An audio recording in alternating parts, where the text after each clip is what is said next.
I counted them twice. 37 guests. Not 36, not 38. 37 people standing in my backyard, drinking my expensive wine, eating catered food I'd paid for, celebrating my wife's 33rd birthday like they were witnesses to something historic. Maybe they were. I stood near the kitchen window, holding a glass of water, because I'd stopped drinking an hour ago when I realized something was wrong. Not wrong like a gas leak or a broken pipe. Wrong like watching a stage play where you're the only one who doesn't know you're part of the cast.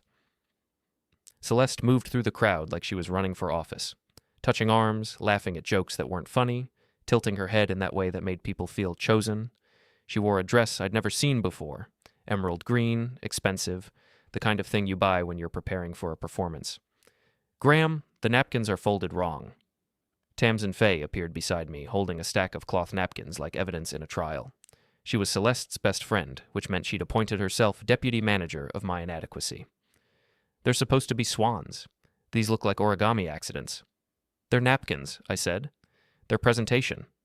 She set them on the counter with more force than fabric deserved. Celeste wants everything perfect tonight. I watched her walk away, her phone already out, probably texting Celeste about my failure to appreciate waterfowl-shaped linens. In my head, I had a running commentary going. It was the only way I'd survived the last 6 months. They want me to care about napkin geometry while the Titanic's already underwater. Sure, that makes sense. The tent in the backyard glowed with string lights. Someone had set up a portable speaker system that was probably violating noise ordinances. Our neighbors, the Kowalskis, stood near the fence looking uncomfortable, like they'd been invited out of obligation and were calculating the earliest socially acceptable exit time. That's when I saw him. Adrian Rook, 34, real estate closer, the kind of guy who smiled like he was always about to sell you something you didn't need. He stood near the drink table, talking to Celeste's cousin, but his eyes kept tracking to my wife. Not obviously, just enough. I've managed operations for a regional building supply chain for 8 years. I know how to read a room, how to spot inefficiencies, how to notice when someone's stealing time, and Adrian Rook was stealing something. Celeste touched her necklace when she talked to him. Once, a small gesture, fingers brushing the silver pendant I'd given her for our 5th anniversary. She did it unconsciously, probably. Or maybe she knew exactly what she was doing. I took a mental photograph, the angle of her body, the way Adrian leaned in slightly, creating an invisible boundary that excluded everyone else. The micro-expression on Tamsin's face as she watched them, knowing, satisfied, like she was witnessing a plan come together. Cheating isn't just the act, I thought. It's the teamwork, the coordinated performance, the way everyone around you becomes stage crew for something you're not supposed to see. Someone clinked a glass, the sharp ting-ting-ting of metal on crystal that meant speeches were starting. My stomach tightened. Celeste positioned herself near the center of the tent, right where the lights would catch her best. 37 people turned to face her. Phones came out, because nothing exists anymore unless it's documented for an audience that wasn't even there. "Thank you all so much for coming," Celeste began, her voice pitched perfectly for the crowd. 33 years old, and I've never felt more grateful for the people in my life. The real people, the ones who see me. Applause. Some whistles. Adrian raised his glass slightly from the back, a small gesture that probably looked like general celebration to everyone else. But I saw it, the private acknowledgement. "I've learned a lot this year," Celeste continued, and I felt the temperature in my chest drop 3 degrees. "About what I deserve. About what I won't settle for anymore. About knowing when something's run its course." A few people shifted uncomfortably. The Kowalskis exchanged glances, but most of the crowd stayed focused on Celeste, drawn in by the promise of drama they could discuss later in group chats. She raised her glass higher. "So here's to another year, and to the best gift I could ask for." She turned, looked directly at me across 15 feet of string lights and expectant faces. "You leaving my life." Silence. Not the good kind. The kind where 37 people suddenly realize they're witnessing something that might require them to choose sides later. The kind where phone cameras tilt up slightly, recording angles shifting to capture both of us. Someone laughed nervously, then someone else. Then the moment broke into scattered applause that felt like an obligation. I didn't explode. I didn't throw my water glass or storm off or give her the satisfaction of a reaction she could frame as unreasonable husband syndrome. Instead, I smiled. Slightly. The kind of smile you give when you've just realized you're playing a different game than you thought, and you're about to learn the real rules. Celeste's expression flickered, just for a second, uncertainty crossing her face like a cloud. She wanted rage or tears or public collapse, something she could use to prove I was the problem. Instead, she got calculation. Adrian stepped forward slightly, his body language protective now, claiming space near her. He had the audacity to give me a tiny wave. Friendly, mocking, the kind of gesture that said I won and you know it. I noted it, tattooed it into memory. Not because I was planning revenge right then, I wasn't that organized yet, but because some part of my brain that handles inventory and logistics was already cataloging evidence. 37 witnesses, I thought, to her declaring war in public, with timestamps on video. I turned and walked into the house, not dramatically, just purposefully. Through the kitchen, down the hallway, toward our bedroom. Behind me, I heard the party resume, conversation starting again, music increasing slightly in volume, Celeste's voice rising with a forced lightness that meant she was already spinning the narrative. Our bedroom closet had a safe in the back. Small, fireproof, the kind you buy when you're being responsible about important documents. Celeste had stopped asking about it years ago, assuming it held passports and insurance papers and boring husband things. It did hold those, but it also held something else. I pulled out a thin folder I'd started building 6 months ago. Not because I'd planned this moment, I'm not that smart, but because I'd noticed the credit card charges, the late-night phone calls taken in the bathroom, the way Celeste started working out more and caring less about my schedule, and some part of me that still believed in preparing for problems had started keeping copies. Property papers, account authorities where my name appeared as primary, a spare key to a storage unit I'd rented 3 months ago, just in case, and underneath everything, a business card for someone I hadn't spoken to in 4 years. Nolan Voss, my older brother, the attorney the city actually feared. I heard footsteps in the hallway, Celeste's heels on hardwood, moving fast. I closed the folder, held it against my chest, and waited for her to find me already packing. She appeared in the doorway, breathing hard, like she'd run from the tent. Her makeup was still perfect. She'd taken time to check it before confronting me. That's the thing about Celeste. Even in crisis, there was always an audience to consider. "What are you doing?" Her voice had that sharp edge she used when I embarrassed her in front of people who mattered. Not anger, exactly. More like I'd violated protocol. "Packing." I pulled a duffel bag from the closet, started loading it with clothes, work shirts, jeans, the practical things you need when you're not coming back for a while. "Don't be dramatic." She stepped into the room, arms crossed. "You're embarrassing me. There are people out there." I kept packing, folded a shirt, added it to the bag. "You stood in front of 37 people and told me the best gift you could receive was me disappearing. I'm giving you your present early." It was a joke, Graham. God, you're so sensitive. What part was funny? I turned to look at her. "Explain the punchline." She faltered, just slightly, then recovered with the script she'd probably prepared with Tamsin. "You've been distant for months. You barely talk to me. You come home and act like I'm furniture." I was expressing frustration. "By publicly humiliating me at your birthday party?" I pulled open a drawer, grabbed socks and underwear, the boring necessities that don't make good television but matter when you're actually leaving. "While 37 people recorded it on their phones?" "You're overreacting." "Am I?" I moved to the bathroom, started collecting toiletries, toothbrush, razor, medication. Because from where I'm standing, you planned that moment. You positioned yourself in the lights. You waited for phones to come out. That's not frustration, Celeste. That's a performance. She followed me, voice rising. Maybe I'm tired of being married to someone who treats life like a logistics problem. When's the last time we had fun, Graham? When's the last time you surprised me with anything? I stopped at that. Set down my shaving kit. Looked at her directly. "I surprised you with this apartment hunt in Denver when your cousin got engaged there. I surprised you with the kitchen renovation you said you needed for hosting. I surprised you with a trip to Portland last spring that you canceled because Tamsin had a crisis. But sure, let's pretend I'm the one who stopped trying."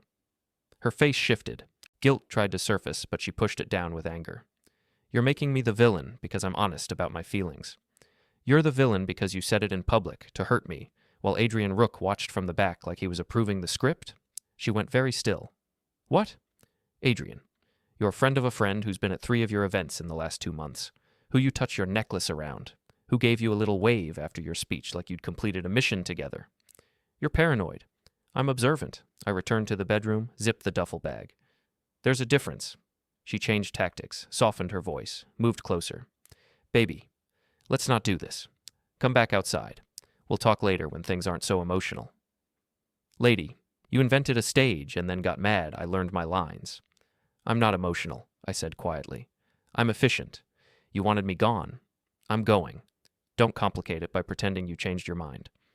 Where will you even stay? You can't afford a lawyer, Graham. You know that. I handle our finances. I know exactly how much you make, what you can access.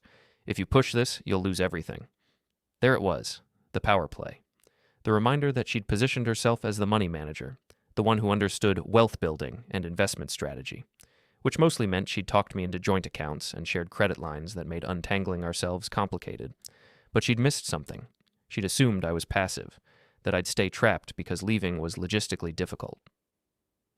I picked up the folder from the bed, held it so she could see the thickness. I'm not fighting you tonight. I'm just leaving. Everything else we can let lawyers sort out. You don't have a lawyer. Not yet. Her expression hardened. You're really going to throw away 7 years of marriage because I told the truth at my birthday party? You humiliated me in front of 37 people and then told me it was honesty. Yeah, I'm leaving. A car door slammed outside. Voices in the driveway, probably guests starting to leave, sensing the party was over. Celeste glanced toward the window, calculating. She needed me to either collapse or escalate so she could control the narrative. Instead, I picked up my bag and walked past her. Graham, tell everyone I wasn't feeling well. Tell them I'm sensitive. Tell them whatever makes you look best. But I'm done being your audience. I made it to the front door before I heard her on the phone. Not calling me back, calling someone else. Probably Tamsin. Already spinning the story, framing my departure as abandonment, turning herself into the victim before the tent even came down. My truck sat in the driveway, boxed in by guest cars. I loaded my bag, sat in the driver's seat, and waited. 15 minutes later, enough people had left that I could maneuver out. As I backed up, I saw Celeste return to the party. She'd freshened her makeup, fixed her hair. She walked into the glowing tent and smiled at the remaining guests, arms open, resuming the birthday celebration like I'd never existed. Perfect, I thought. Evidence that she started the war, and evidence that she celebrated winning it. I drove 3 blocks before I pulled over and checked my phone. Someone had already uploaded the toast to a neighborhood group chat. Not the full public internet, but close enough. 37 witnesses with phones meant 37 possible leaks. I downloaded the video, watched it once. Celeste's voice. The best gift I could ask for, you leaving my life. The scattered, uncomfortable laughter. Adrian's subtle acknowledgement from the back. Then I opened my contacts and scrolled to a name I hadn't called in 4 years. Not since the argument at Dad's memorial service about estate planning and family responsibility and all the ways Nolan and I had learned to hurt each other with precision. I stared at the name. Pride told me not to call. Logic told me I had no choice. I pressed dial. He answered on the 3rd ring. His voice was cold, professional, the one he used in courtrooms. This better be important. It is, I said. I need a lawyer. Silence. Then, family or criminal? Divorce. And before you ask, yeah, she cheated. The silence changed texture, became sharper. Then stop acting like you're the one who should be ashamed. Where are you? 3 blocks from my house, parked on Maple. Stay there. I'm sending you an address. Come alone. We'll talk. He hung up. 2 minutes later, a text arrived with an office location downtown. No explanation, no warmth, just the clinical efficiency of a brother who'd been waiting for me to need him enough to swallow pride. I put the truck in drive and headed toward whatever came next, leaving Harrow House in my rearview mirror. Still glowing, still loud, still celebrating like I'd never been there at all. Nolan's office occupied the top floor of a building near the courthouse. Not flashy, just expensive in the quiet way that meant his clients could afford discretion. Floor-to-ceiling windows overlooked the river. Dark wood furniture. Shelves lined with legal text that probably got used, unlike the decorative kind other lawyers kept. He sat behind his desk when I arrived, not standing to greet me, still in his court suit despite the late hour. 41 years old and looking like he'd aged specifically to intimidate people. Sit. He gestured to the chair across from him. I sat, set the folder on his desk. Before you say anything? Did she cheat? He interrupted. Yes. Do you have proof? Video of her publicly humiliating me. Witnesses, credit card charges, a guy named Adrian Rook who shows up wherever she is lately. Nolan opened the folder, scanned the contents. His expression didn't change, but I saw his jaw tighten slightly. She said this at her birthday party, in front of guests. 37 of them. And you left without causing a scene? I packed and left. Calmly. Then he looked up at me. Really looked at me, perhaps for the first time since we buried my father. Good. That means you're a little smart. He closed the folder. Here's what's going to happen. You're going to stop thinking like a victim and start thinking like someone who's been handed ammunition. She declared war publicly. That was stupid. We're going to make her regret choosing an audience. I don't want to destroy her. Yes, you do, and you should. Not out of malice, Graham. Out of self-preservation. She humiliated you in public because she thought you wouldn't fight back. She's already telling people her version right now. I guarantee it. You need to move faster, quieter, and harder than she expects. I felt something unlock in my chest. Not anger, something colder. What do I do? First rule. Legal freeze, not theft. You can't drain joint accounts. That creates liability. But you can freeze accounts where your name is primary, cancel authorized cards, remove your payroll deposits, separate automatic bills, all legal if documented correctly. He pulled out a legal pad, started writing. Second, housing. What's the title situation? Joint tenancy. Both names.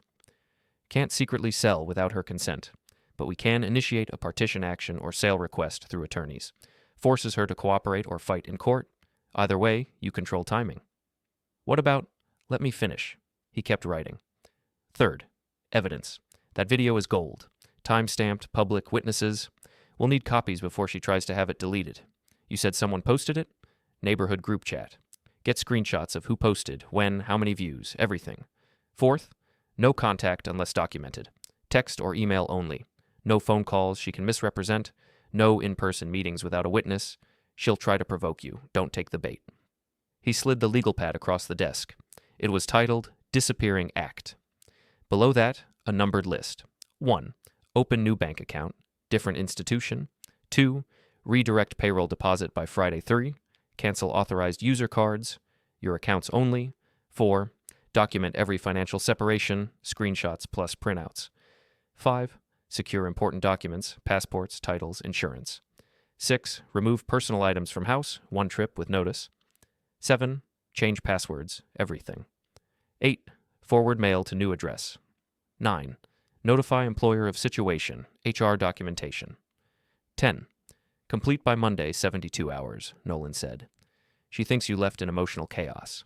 Let her think that while you execute this list. By Monday, when she tries to use money to control you, she'll discover you already cut the strings.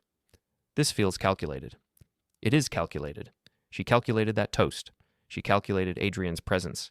She calculated humiliating you in front of 37 people would make you easier to discard. Now you get to calculate back. He leaned forward. Here's the price, Graham. You want me to help? After this is over, we fix our family. We talk like brothers again. Not at holidays where we pretend. Actually fix what we broke. I met his eyes. Saw something there I'd forgotten existed between us. Deal. Good. He stood, moved to a cabinet, pulled out a bottle and 2 glasses, poured 2 fingers each, handed me one. To revenge, that doesn't land you in prison. I took the glass. How do you know I want revenge? Because you drove here instead of a motel.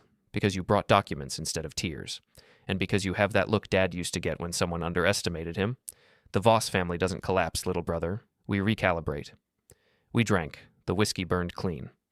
One more thing, Nolan said. She's going to spin this fast. Probably already has.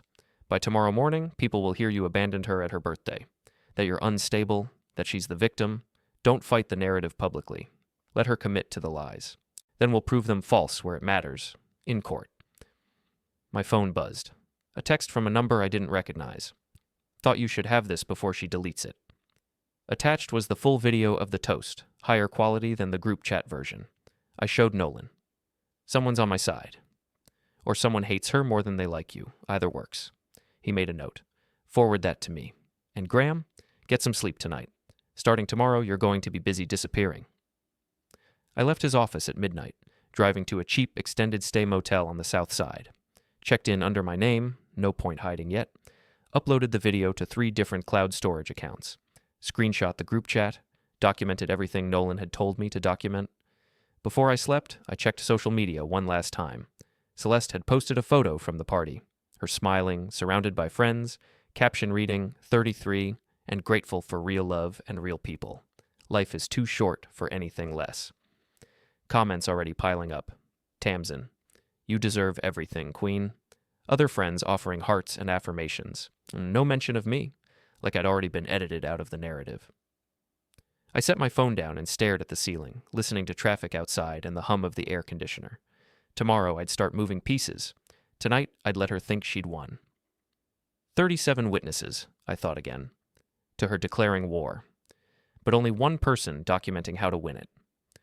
Friday morning, day 1 of the 72-hour plan. I woke at 6, showered in a bathroom that smelled like industrial cleaner, and opened Nolan's checklist on my phone. 10 items, each one a small act of controlled demolition. First stop, Mountain Ridge Credit Union, the bank where I'd had an account before Celeste convinced me we should consolidate at Heritage Bank for better rates. I'd kept the old account open with a minimum balance, just never used it. Now it was a life raft. The branch manager, Patricia, remembered me. Graham Voss, haven't seen you in years. What can we do for you? I need to reactivate this account and set up new direct deposit routing. Can we do that this morning? Of course. She led me to her desk, started pulling up my account. Big changes? Divorce. I kept my voice neutral. Need to separate finances cleanly. Her expression shifted to professional sympathy, the kind bank managers have perfected. I understand. We'll get you taken care of. 90 minutes later, I walked out with new account numbers, new debit card ordered, and a printout confirming my payroll would redirect to Mountain Ridge starting next pay period. Step 1 complete. Next, Heritage Bank, where Celeste and I had joint accounts. This required more precision. I couldn't drain accounts. That was against the law, would make me look bad in court, but I could remove my name from authorized spending where I was the primary holder. Cancel cards Celeste used that were technically under my credit, not hers. The Heritage banker Kevin was younger, less comfortable with marital warfare. Your wife will lose access to these cards immediately. Are you sure? I'm sure. I'll take full liability for the closure. Please document that I requested this, not her. He typed carefully, probably imagining the conversation he'd have if Celeste showed up later. Done. And you want to remove your automatic bill payments from the joint account? Just the ones in my name. Redirect them to this new routing number. I slid the Mountain Ridge paperwork across the desk. Cell phone, car insurance, the storage unit rental. Leave utilities in the joint for now. That was Nolan's advice. Don't be stupid and cut off the power. Leave enough shared responsibility that you look reasonable. Just remove your personal obligations so she can't weaponize them. By noon, I'd completed steps 1 through 4. My phone started buzzing around 1:30. Celeste, 3 calls, ignored. Then a text. What did you do to the cards? I didn't respond. Nolan's rule. Text only and only with witnesses. Her accusatory question didn't deserve an answer yet. Second text, 10 minutes later. You can't freeze me out financially. That's controlling. I screenshotted. Saved it. Still didn't respond. Third text. Call me now, or I'm calling the police. I forwarded that one to Nolan with a note. Starting, he replied immediately. Perfect. Let her escalate in writing. Don't engage. I spent the afternoon at a U-Haul storage facility on the edge of town, the one I'd rented 3 months ago when I first started noticing the hotel charges on our credit card. I'd been paying the rental fee from my work account quietly, like taking out insurance against a fire you hoped wouldn't happen. Inside the unit, boxes of personal documents, tools from the garage Celeste always wanted to throw out, some furniture from my parents' house she'd never liked. Not much, but enough to prove I'd been planning an exit longer than she thought. I added another box now.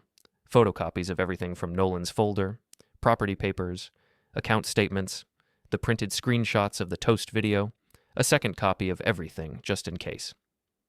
By Friday evening, I'd checked off items 1 through 8. The only thing left was the hard one, going back to Harrow House to get my remaining personal items. Nolan had been clear. 1 trip, with notice. Document everything. I texted Celeste at 7 p.m. I'm coming by tomorrow at 10 a.m. to collect personal belongings. This is your legal notice. I'll be accompanied by a witness. She replied within 30 seconds. Don't you dare show your face here. Me, I have a legal right to retrieve my property. If you'd prefer, I can request a police escort. Her. You're unbelievable. I forwarded the exchange to Nolan. He replied, request the escort anyway. Better safe. So I called the non-emergency police line, explained I was separating from my wife, needed to retrieve belongings, wanted an officer present to keep things civil. The dispatcher sounded bored. This was probably their 3rd call like this today. We can send someone at 10. Address? I gave it. She confirmed. I spent the rest of Friday night in the motel room, eating takeout and watching old movies on a laptop, trying not to think about Celeste in our house, probably on the phone with Tamsin, spinning the story of how I'd financially mistreated her by removing access to cards that were legally mine. Saturday morning arrived cold and bright. I drove to Harrow House at 9:45, parked on the street instead of the driveway. A patrol car pulled up 5 minutes later. The officer who stepped out was a woman in her late 30s, nameplate reading Klein. She approached my truck. "You're Graham Voss?" "Yes, ma'am." "And you're here to retrieve personal property?" "Correct. Clothes, documents, some tools from the garage. Nothing disputed. I texted my wife advance notice." I showed her my phone. Officer Klein read the exchange, nodded. "Let's keep this simple. You get your things, stay calm, don't engage in arguments. If she tries to block you, I'll handle it. Clear?" Very clear." We walked to the front door together. I used my key. Still worked. Celeste hadn't changed the locks yet. The house smelled like coffee and expensive candles, the same as always. Voices came from the kitchen. Celeste appeared in the hallway, Tamsin right behind her. Both of them stopped when they saw Officer Klein. "Is this necessary?" Celeste's voice had that injured tone perfected through practice. "He's making me feel unsafe in my own home." "Ma'am, this is a civil matter," Officer Klein said. "He provided proper notice. He has a right to retrieve his personal property. I'm here to ensure it stays peaceful." Tamsin crossed her arms. "This is harassment." "This is the law, ma'am." Officer Klein's tone stayed professional but firm. "Please step aside." Well, I moved past them toward the bedroom, kept my movements deliberate, calm, opened the closet, pulled out remaining clothes, shoes, the box of documents I'd somehow missed the first time, moved to the bathroom, grabbed the prescription medications in my name, the contact lens supplies, the random personal items that accumulate over years. Celeste followed me room to room, narrating for Officer Klein. "He's taking things we bought together. Those shoes were a gift. That watch was from my parents." I didn't respond, just kept packing.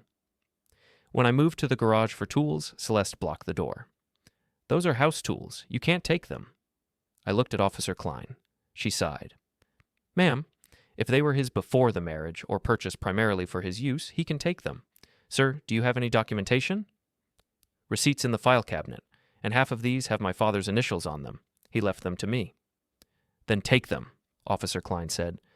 Celeste's face flushed. "This is stealing." "No, ma'am. This is property separation. If you have concerns about specific items, you can address them with your attorney." I loaded the tools into my truck. 15 minutes later, I'd cleared the house of anything I'd reasonably need. As I walked back for one final check, I heard a car pull up. Adrian Rook stepped out of an Audi I recognized from Celeste's recent photos. He saw me, saw Officer Klein, and hesitated. "Who's this?" Officer Klein asked. "A friend," Celeste said quickly. Adrian walked toward us anyway, acting like he belonged. "Everything okay here?" "This doesn't concern you, sir," Officer Klein said, but Adrian kept coming, positioning himself between me and Celeste like he was protection. "You need to leave her alone, man." Something in my chest went very cold. "I'm retrieving my property. With a police escort, you're the one who needs to leave. Or what?" Adrian stepped closer. Close enough I could smell his cologne. Expensive, obviously. "You think showing up with a cop makes you tough?" Officer Klein moved between us. "Sir, I'm going to need you to step back." "It's fine," Adrian said, not moving. "I'm just making sure he doesn't—" I don't remember deciding to do it. One moment Adrian was talking, the next my hand moved, open palm across his face, sharp and clean. The sound cracked through the morning air like a branch snapping. Everyone froze. Adrian stumbled back, hand to his cheek, shock replacing smirk. "Mr. Voss." Officer Klein's voice went hard. "Hands where I can see them." I stepped back immediately, both hands visible, palms out. He got in my face. I defended my space. "That's not how this works." Officer Klein positioned herself between us again. "Sir, are you hurt?" Adrian touched his face, already calculating. "He attacked me. You saw it." "I saw you approach him after being told to stay back. I saw him react. But yes, I saw him make contact." She looked at me. "Mr. Voss, you need to leave now. Take your things and go." "She's letting him get away with attacking me," Adrian's voice rose. "I'm documenting everything," Officer Klein said. "Both of you can file reports if you want. But right now, this situation is ending before it gets worse." I walked to my truck, loaded the last box. My hands were shaking. Not from fear, from adrenaline. I'd just attacked a man in front of a police officer. Stupid, emotional, exactly what Nolan told me not to do. But as I pulled away from Harrow House, I saw Adrian in the rearview mirror, still standing there, his hand on his face looking smaller than he had 5 minutes ago. And I felt something I hadn't felt in months. Control. Celeste wanted me gone. Adrian thought I was weak. They'd built a narrative around my passivity. I'd just shown them I could be unpredictable. Officer Klein would file a report. Adrian might press charges. He probably wouldn't, because guys like him hated documentation. But even if he did, I had a witness who'd seen him approach me after being warned. My phone rang. Nolan. Tell me you didn't do something stupid. Define stupid. Graham. I may have engaged Adrian Rook physically. Minimal. One open-handed contact. Officer present. He approached me first, after being told not to. Silence. Then, how forceful was the contact? Open hand, enough to make a point. Visible injury? Red face. Maybe a bruise? Is he pressing charges? Don't know yet. More silence. Then, surprisingly. Good. What? You needed him scared. Guys like Adrian only respect force. He thought you were safe to mock. Now he knows you're not. Just don't do it again. Next time I can't protect you. There won't be a next time. There will be. People like them always come back. But when they do, you come to me first. I drove back to the motel, parked, sat in silence. 72 hours almost up. Accounts separated. Property retrieved. Evidence documented. The disappearing act was nearly complete. My phone buzzed. A text from an unknown number. That was satisfying to watch. Someone who was there. Then 5 minutes later, another text. This time from Celeste. You just made everything worse. I didn't respond. Just screenshot it. Saved it. Added it to the growing file of evidence. On Sunday, I completed the final items on Nolan's list. Changed passwords. Forwarded mail. Notified my employer's HR about the separation. Got it documented. Protected my job from any blowback. By Monday morning, 72 hours after the toast, I'd vanished from Celeste's life in every legal way possible. Accounts separated, property removed, no financial connection except the house itself. I sat in the motel room and waited for her to discover the full scope of what I'd done. The phone call came at 11:30 a.m., not from Celeste directly, from Tamsin, acting as her proxy. You froze her out, Tamsin said, voice tight with anger. She can't access anything. Bills are bouncing. She can't even buy groceries. She can access the joint account at Heritage Bank. That's still open. I only removed my personal cards and redirected my income. That's financial control. That's financial separation. She wanted me gone. I'm gone, including financially. You're going to regret this. Probably, but not today. I hung up. Forwarded the recording of the call to Nolan. I'd set my phone to auto-record all calls during this period, just in case. He replied, perfect. She's panicking. Let her make mistakes. That afternoon, Celeste posted on social media. When someone shows you who they really are, believe them. Dealing with financial manipulation and intimidation, but I won't be broken. Thank you to everyone who's reached out with support. Comments flooded in. Support, outrage, people offering help. The narrative was setting. I was the villain. She was the survivor. Nolan's voice echoed in my head. Let her commit to the lies. Then we'll prove them false. I screenshot the post, added it to the file, and waited for her next move. 7 days after the birthday toast, Celeste tried to throw a brunch. I found out through social media an event invite titled Moving Forward Brunch, with a description about celebrating new chapters and supportive friends. Location, Harrow House. Date, next Sunday. RSVP required. 35 people marked interested. Tamsin shared it immediately with the caption. Support your girl through situations. I screenshot everything, sent it to Nolan with a note. She's hosting at the house. He called within 5 minutes. Can she do that legally? Joint tenancy. She has as much right to be there as I do. But if she's using it for public events while we're separating, that complicates things. Let her do it. Let her broadcast that she's living comfortably while claiming you mistreated her financially. The contradiction will help us. The brunch was scheduled for Sunday at 11 a.m. I didn't plan to crash it, but I did plan to watch what happened when reality arrived. Thursday morning, 3 days before the brunch, Celeste's financial situation started collapsing. The first sign appeared on social media, a vague post from her. Why do credit card companies have the worst timing? Anyone else deal with random account issues? Translation. Cards were declining. The second sign came through a mutual acquaintance who texted me, "Did you know Celeste is asking people for money? Said her accounts are frozen." I didn't respond, just saved the message. The third sign was a call I received Friday afternoon. Officer Klein. "Mr. Voss, I'm following up on the incident at your residence last Saturday. Mr. Rook has decided not to press charges, but I need to document your statement for the record." He approached me after you told him not to. I reacted defensively. That's consistent with what I observed. I'm noting that in the report. However, I'm also noting that you made physical contact first. Try not to let that happen again. Understood. One more thing. Your wife called the station yesterday claiming you cut off all her access to money. That true? I separated my personal accounts from joint accounts. She still has full access to joint funds. I can provide documentation. Please do. Email it to me. She gave me an address. These situations get messy. I'm trying to keep them from getting dangerous. I sent her the bank statements showing the joint account still active, Celeste's name on it, positive balance. Proof I hadn't committed financial mistreatment, just financial separation. Saturday, the day before the brunch, I drove past Harrow House, just to see. The lawn needed mowing. I'd always done that. The flower beds looked neglected. A utility truck was parked in the driveway, worker going to the door. I slowed down, watched.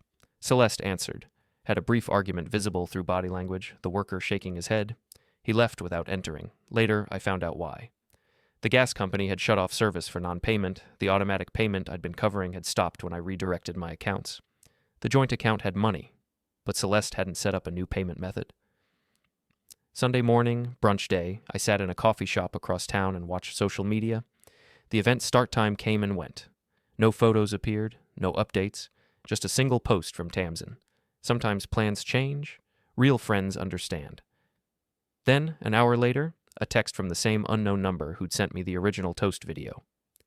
She canceled the brunch. House has no gas. Half the food spoiled. People showed up to a locked door. I set my phone down, stared at my coffee. This wasn't victory. It was watching someone drown in consequences they'd built themselves. Celeste had wanted me gone, but hadn't calculated what gone actually meant. No automatic payments, no backup account, no safety net I'd quietly maintained. My phone rang. Nolan. "Did you see? The brunch collapse?" "Yeah. She's going to file this week, probably Tuesday or Wednesday. Court date 2 weeks after that." "How do you know?" "Because she's panicking, and panicked people make sudden moves. We need to be ready." "Ready how?" "I'm building the evidence package. The toast video is the foundation.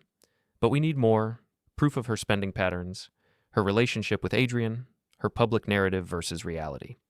Can you get access to credit card statements from before you separated accounts?" "I printed everything before I left. It's in the storage unit." "Perfect. Monday morning, bring it to my office. We'll go through every charge. Hotels, restaurants, suspicious purchases. If she funded an affair with marital assets that matters in court." That afternoon, Adrian posted on Instagram a photo of his car, the Audi, with a caption, "New ride, who dis?" Comments immediately piled up, people congratulating him. But I noticed the date on the post. The car purchase happened a month ago, right around the time the hotel charges started appearing on our credit card. I screenshot it, sent it to Nolan with a note, timeline correlation. He replied, "Good eye. Keep watching. They'll incriminate themselves if we're patient." Monday morning, I brought 3 boxes of documents to Nolan's office. Bank statements, credit card bills, receipts I'd kept obsessively because I'd always been the boring one who tracked expenses. Nolan spread them across his conference table like he was mapping a scene.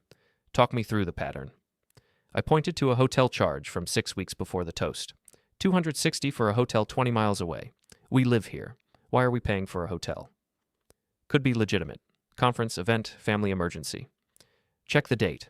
It's a Tuesday. Celeste told me she was at a work dinner that night. Came home at 11. So she lied about location. Nolan marked it with a yellow tab. What else? We spent 3 hours combing through statements. The pattern emerged slowly. Lunches at specific restaurants, always on Wednesdays. Concert tickets purchased in pairs. Bar tabs that matched times Celeste said she was at book club. "Book club," I said, staring at a $200 tab from a downtown wine bar. She told me book club was at Sharon's house. Free, potluck. "Get Sharon's contact information," Nolan said. "If she's willing to confirm book club was never at wine bars, that's another lie documented." My phone buzzed. A text from Celeste. "We need to talk about the house. I can't maintain it alone. I showed Nolan. She wants to negotiate. Don't respond yet. Let her wait. She's realizing managing property is expensive when you're solo. What if she tries to force a sale behind my back? She can't without your signature. And if she tries to refinance a loan, banks will want both names or a divorce decree. She's stuck until we resolve this legally. He paused. How do you feel about losing the house? It stopped being home the moment she gave that toast. Good, because we're going to offer to sell it, split proceeds, and walk away. She'll fight it because she wants to keep the image of stability. That's when we use the fight to expose everything else. Tuesday afternoon, Celeste filed for divorce. I received the paperwork via email. Nolan had been right about timing. The petition claimed irreconcilable differences, abandonment, and financial mistreatment. Nolan read it with visible satisfaction. She's claiming you abandoned her, while living in the house you both own, after she publicly told you to leave her life. That's contradiction. That's perjury adjacent if we can prove she's lying about the circumstances. And we can, thanks to 37 witnesses and video evidence. The hearing was scheduled for 2 weeks out. Standard divorce preliminary hearing, judge reviews claims, sets temporary orders, establishes ground rules. What should I expect? I asked. Her attorney will paint you as financially controlling and emotionally absent. You'll sit quietly and let them talk. Then I'll present the toast video, the evidence of affair spending, and a timeline proving she wanted you gone before you left. The judge will see through her immediately. You sound confident. I am, because she chose the wrong weapon. Public humiliation works when the other person can't defend themselves, but she did it in front of witnesses, on camera, with a clear timeline. She handed us everything we need. Wednesday morning, a new text from the unknown number. Adrian's getting nervous. He stopped coming around. Celeste is panicking. I replied for the first time, Who is this? Response. Someone who watched her treat people like set pieces for too long. Keep going. The number blocked me immediately after sending it. Thursday, Officer Klein called again. Mr. Voss, I wanted to give you a heads up. Your wife called yesterday claiming you're following her, driving past the house, following her places. Is that accurate? I drove past once on Saturday. Didn't stop, didn't approach her. Haven't seen her since. That's what I thought. I'm documenting her claim, but I'm also noting it appears inconsistent with observed behavior. Just be aware she's building a narrative. Thank you for the warning. One more thing. Mr. Rook came in yesterday asking about restraining order procedures against you. For what reason? He claims ongoing intimidation. I told him that one defensive contact during a civil standby with warnings doesn't typically qualify, especially since he approached you. He left unhappy. Is he going to file anyway? Probably not. He knows it won't go anywhere, but it tells me he's scared, and that makes him potentially unpredictable. I thanked her and hung up, forwarded the conversation summary to Nolan. He called immediately. Adrian's cracking. That's good. When he cracks, he'll pull away from Celeste, and when he pulls away, she'll realize she traded you for someone who runs at the first sign of consequences. Is that the goal? Make them turn on each other? The goal is truth. If they turn on each other in the process, that's just efficiency. A Friday evening, 1 week after the brunch collapse, I sat in my motel room and reviewed everything. The evidence, the timeline, the slowly building case. Celeste had wanted me gone. I was gone, but I hadn't vanished. I'd transformed into something she hadn't expected. Someone who documented. Someone who waited. Someone who let her commit to lies before revealing the truth. My phone buzzed. Nolan. Court is Tuesday, 10 a.m. Dress professionally. Speak only when asked directly. Let me handle everything else. What happens after? After, we start the real work. Discovery, depositions, forensic accounting if needed. We dismantle her claims piece by piece until the only option left is settlement heavily in your favor. And Adrian? Adrian will disappear. Men like him don't stick around when the spotlight gets uncomfortable. By the time we're done, he'll be a footnote in this story. I ended the call and stared at the ceiling. 7 days since the toast. 7 days of watching Celeste's carefully constructed narrative collide with logistical reality. 7 days of becoming someone I didn't recognize. The old Graham would have begged, would have apologized for not being enough, would have accepted blame for her unhappiness. The new Graham? He was learning to weaponize patience. Monday morning, 1 day before court. Nolan's conference room looked like a war room. Documents spread across the table, laptop open, evidence organized in clear folders labeled with tabs. Sit, Nolan said without looking up. He was reviewing something on screen, making notes. I sat across from him. A digital forensics tech I didn't recognize sat at the far end of the table, younger guy with tired eyes and a Mountain Dew. "This is Kyle," Nolan said. "He specializes in metadata and digital provenance. I hired him to verify the Toast video's authenticity and extraction timeline." Kyle nodded at me. "Your video's solid. Uploaded to the neighborhood chat at 9:47 p.m. the night of the party. Original file created at 8:32 p.m. on the device, consistent with the Toast timing. No signs of editing or manipulation. If opposing counsel challenges authenticity, we have the technical breakdown to shut them down." "How much does this cost?" I asked. "Don't worry about cost," Nolan said. "Worry about winning. Kyle's invoice is an investment in making sure Celeste can't claim we fabricated evidence." He pulled out a thick folder. "Here's what we're presenting tomorrow. First, the Toast video authenticated with witness list attached. 37 people present, 12 of whom have confirmed the video's accuracy in writing." "You contacted them?" "My paralegal did. Professional inquiry." "In preparation for potential legal proceedings, can you confirm you witnessed this event?" Most people said yes immediately. Nobody wants to be the one caught lying for her. He opened a second folder. "Financial documentation. Your bank statements showing you maintained joint account access throughout separation. Her spending patterns from the 6 months before the Toast. Hotels, restaurants, suspicious charges that correlate with Adrian's social media timeline." Kyle interjected. "I pulled Adrian's Instagram and Facebook data, publicly available posts. Cross-referenced dates and locations with credit card charges. Found 11 matches. Hotel charge on May 3rd. Adrian posted from that hotel's bar on May 3rd. Dinner charge on June 15th at Rossi's downtown. Adrian posted a plate of pasta with the caption, 'Best Italian in town,' that same night." "That's circumstantial," I said. "It's pattern," Nolan corrected. "1 incident is coincidence. 11 is evidence of ongoing contact. Combined with witness statements from the party confirming they saw Adrian there, we build a narrative of relationship." He pulled out another folder, this one thinner. Third piece, public statements versus reality. Celeste's social media posts claiming financial mistreatment, your documentation proving she had full access to joint funds, her canceled brunch event. We have screenshots of the invitation and cancellation. Her claim you abandoned the home. We have your text messages providing notice before retrieval. Police report from Officer Klein confirming civil standby. "What about Adrian pressing charges, or trying to?"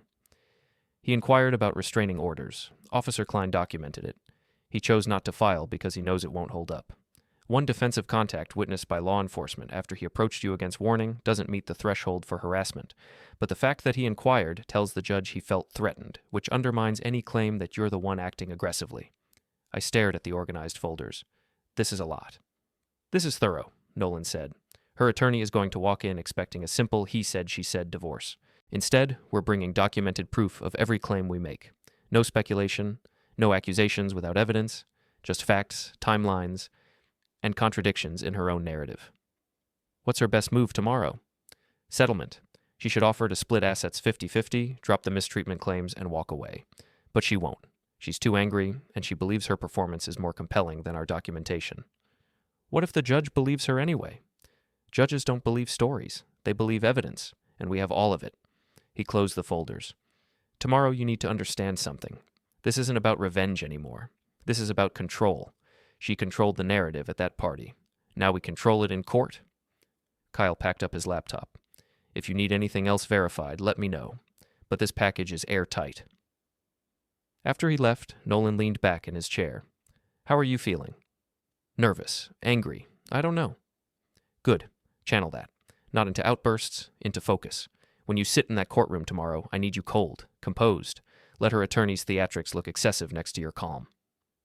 "What about Adrian? Is he going to be there?" "He might be, as a support person, not a party. If he shows up, ignore him completely. Eye contact is engagement, and engagement gives them ammunition." I nodded. "What do I do after tomorrow?" "Depends on the ruling. If the judge sets reasonable temporary orders, frozen shared assets, no contact except through attorneys, maintain status quo, then we move to discovery phase. Subpoena her financial records, phone records if we can justify it, deposition her about the affair timeline, break down every lie until there's nothing left but settlement." "And if the judge sides with her?" "Won't happen, but if it does, we appeal and double down. This case is too clean to lose." He stood, gathered the folders. "Go home, get sleep. Tomorrow we show her what happens when someone confuses silence with weakness." I spent that evening in the motel room, rehearsing.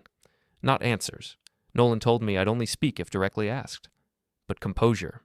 I practiced sitting still, not reacting, keeping my face neutral while someone attacked my character. At midnight, I received a text from Celeste. "You're really doing this. Taking me to court, destroying everything." I didn't respond. Screenshot, saved. Another text 5 minutes later. "We could have worked this out privately. You chose war." Still didn't respond. Screenshot, saved. Third text. "Adrian says you're dangerous. That I should be afraid of you. Is that who you are now?" That one almost got a response. Almost. But I heard Nolan's voice. "Don't engage. Let her commit to the narrative." I turned off my phone and tried to sleep. Tomorrow, the courtroom. Tomorrow, the evidence. Tomorrow, 37 witnesses reduced to documented proof. I closed my eyes and saw the toast again. Celeste's face. Adrian's smirk. The phone cameras tilting up. The best gift I could ask for. You leaving my life. "I took you seriously," I said to the ceiling, "and now you're going to wish I hadn't." But sleep didn't come easy. I kept replaying scenarios. What if the judge didn't believe the evidence? What if Celeste's performance was more convincing than facts? What if Adrian showed up and I lost my composure again? At 2 a.m., I gave up on sleep, made instant coffee in the motel microwave, sat at the small desk and reviewed Nolan's folders one more time. The toast video, the credit card statements, the timeline of lies, everything was documented, everything was provable. But documentation felt cold compared to Celeste's ability to cry on command, to make herself the victim, to weaponize sympathy. My phone buzzed, a text from Nolan. "Stop overthinking. Evidence beats performance. Get sleep." How did he know I was awake? I texted back. "Can't sleep." His response came immediately. "Good.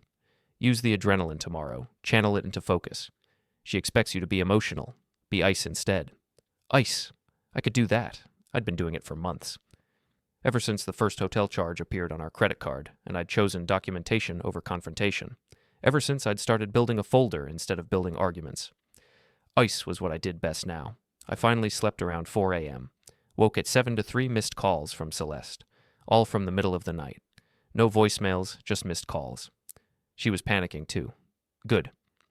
I showered, put on the dark suit I'd worn to say goodbye to Dad, checked my appearance in the mirror. I looked tired. Older. Like someone who'd spent months being surgically dismantled by the person who promised to love him. But I also looked determined. At 8:30, I drove to the courthouse. Nolan was already there, standing outside with his briefcase, looking at his phone. He glanced up when I approached. "Ready?" "As I'll ever be." "Remember, furniture that occasionally nods. Let me do everything." He studied my face. "You look good." "Tired, but good." Tired reads as exhausted victim. That works for us. I am an exhausted victim. I know, but now we're weaponizing it. We went inside together, found courtroom 4B, sat at our table. Nolan arranged folders with precise efficiency. I sat next to him and tried to be ice. Celeste arrived at 9:50 with Judith Carr. She'd done her makeup carefully, just enough to look put together, but not so much that she seemed vain. Navy dress, simple jewelry, the costume of a woman wronged. She glanced at me once. I kept my face neutral. Furniture that occasionally nods. Tamsin slipped into the gallery behind her. Then, at 9:55, Adrian appeared. He sat 3 rows back, wearing a suit that probably cost more than my truck payment. He caught my eye and had the audacity to smirk. I looked away. Ice doesn't react to provocations. Judge Holbrook entered at exactly 10. We all stood. Professional, mechanical. The machinery of justice grinding into motion.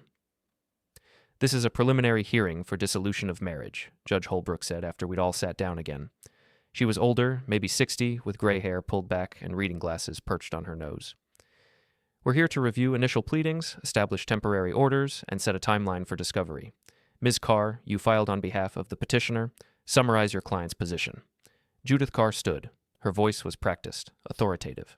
"Thank you, Your Honor. My client, Celeste Voss, is seeking dissolution based on irreconcilable differences compounded by abandonment and financial mistreatment. Mr. Voss left the marital home without warning following a minor disagreement at a social gathering. He subsequently froze joint accounts, removed her access to household funds, and has refused reasonable communication. Mrs. Voss is currently unable to maintain the marital residence or meet basic financial obligations due to his unilateral actions." She sat down. I felt my jaw tighten. Minor disagreement. That's what she was calling it. Judge Holbrook made notes. Mr. Voss abandoned the home? Correct, Your Honor, without notice or provocation. Mr. Nolan Voss, representing the respondent. Your position? Nolan stood slowly. The energy in the room shifted. Even Judge Holbrook seemed to lean forward slightly. Your Honor, the petitioner's characterization is not just inaccurate, it's provably false.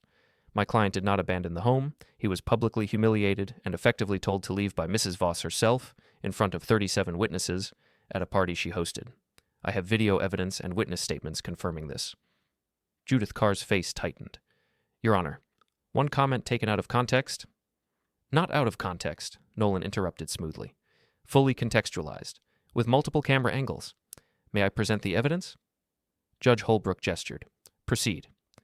Nolan opened his laptop, connected it to the courtroom's display screen. The toast video filled the large monitor. The sound quality was perfect. Kyle's work paying off. Celeste's voice filled the courtroom. And to the best gift I could ask for, you leaving my life. The scattered, uncomfortable laughter. The phone cameras visible in the frame. Adrian's small gesture from the back. All of it documented. When it ended, the courtroom was silent. Judge Holbrook looked at Judith Carr over her reading glasses. That's the minor disagreement you referenced? Your Honor, emotions run high at social events. My client was expressing frustration in what she thought was a private moment. In front of 37 guests? Judge Holbrook looked at the witness list Nolan had submitted, 12 of whom have confirmed this video's authenticity and context in writing. Yes, but context of the broader marriage. We'll get to broader context in discovery. For now, I'm addressing the abandonment claim. Judge Holbrook turned to Nolan. Did your client provide notice before removing property from the marital home? Yes, Your Honor. Text message notice sent to Mrs. Voss with 24 hours advance warning. Police civil standby was present during property retrieval to ensure peaceful proceedings. Officer Mara Klein of the Bracken Ridge Police Department has filed a detailed report confirming everything occurred lawfully and without incident, initially. Initially? Mr. Adrian Rook, who is present in this courtroom today, approached my client during the property retrieval despite being instructed by Officer Klein to stay back. Mr. Rook positioned himself aggressively close to my client. My client reacted with minimal defensive contact, one open-handed contact to create space. Mr. Rook chose not to press charges because he understood his own actions provoked the response. Judge Holbrook looked at the back of the courtroom. Adrian shifted uncomfortably. Mr. Rook is present as a spectator? He appears to be Mrs. Voss's support person, Your Honor, though I would note his presence is relevant to the broader picture of this dissolution. We'll return to that. First, the financial mistreatment allegation. Ms. Carr? Judith Carr stood again.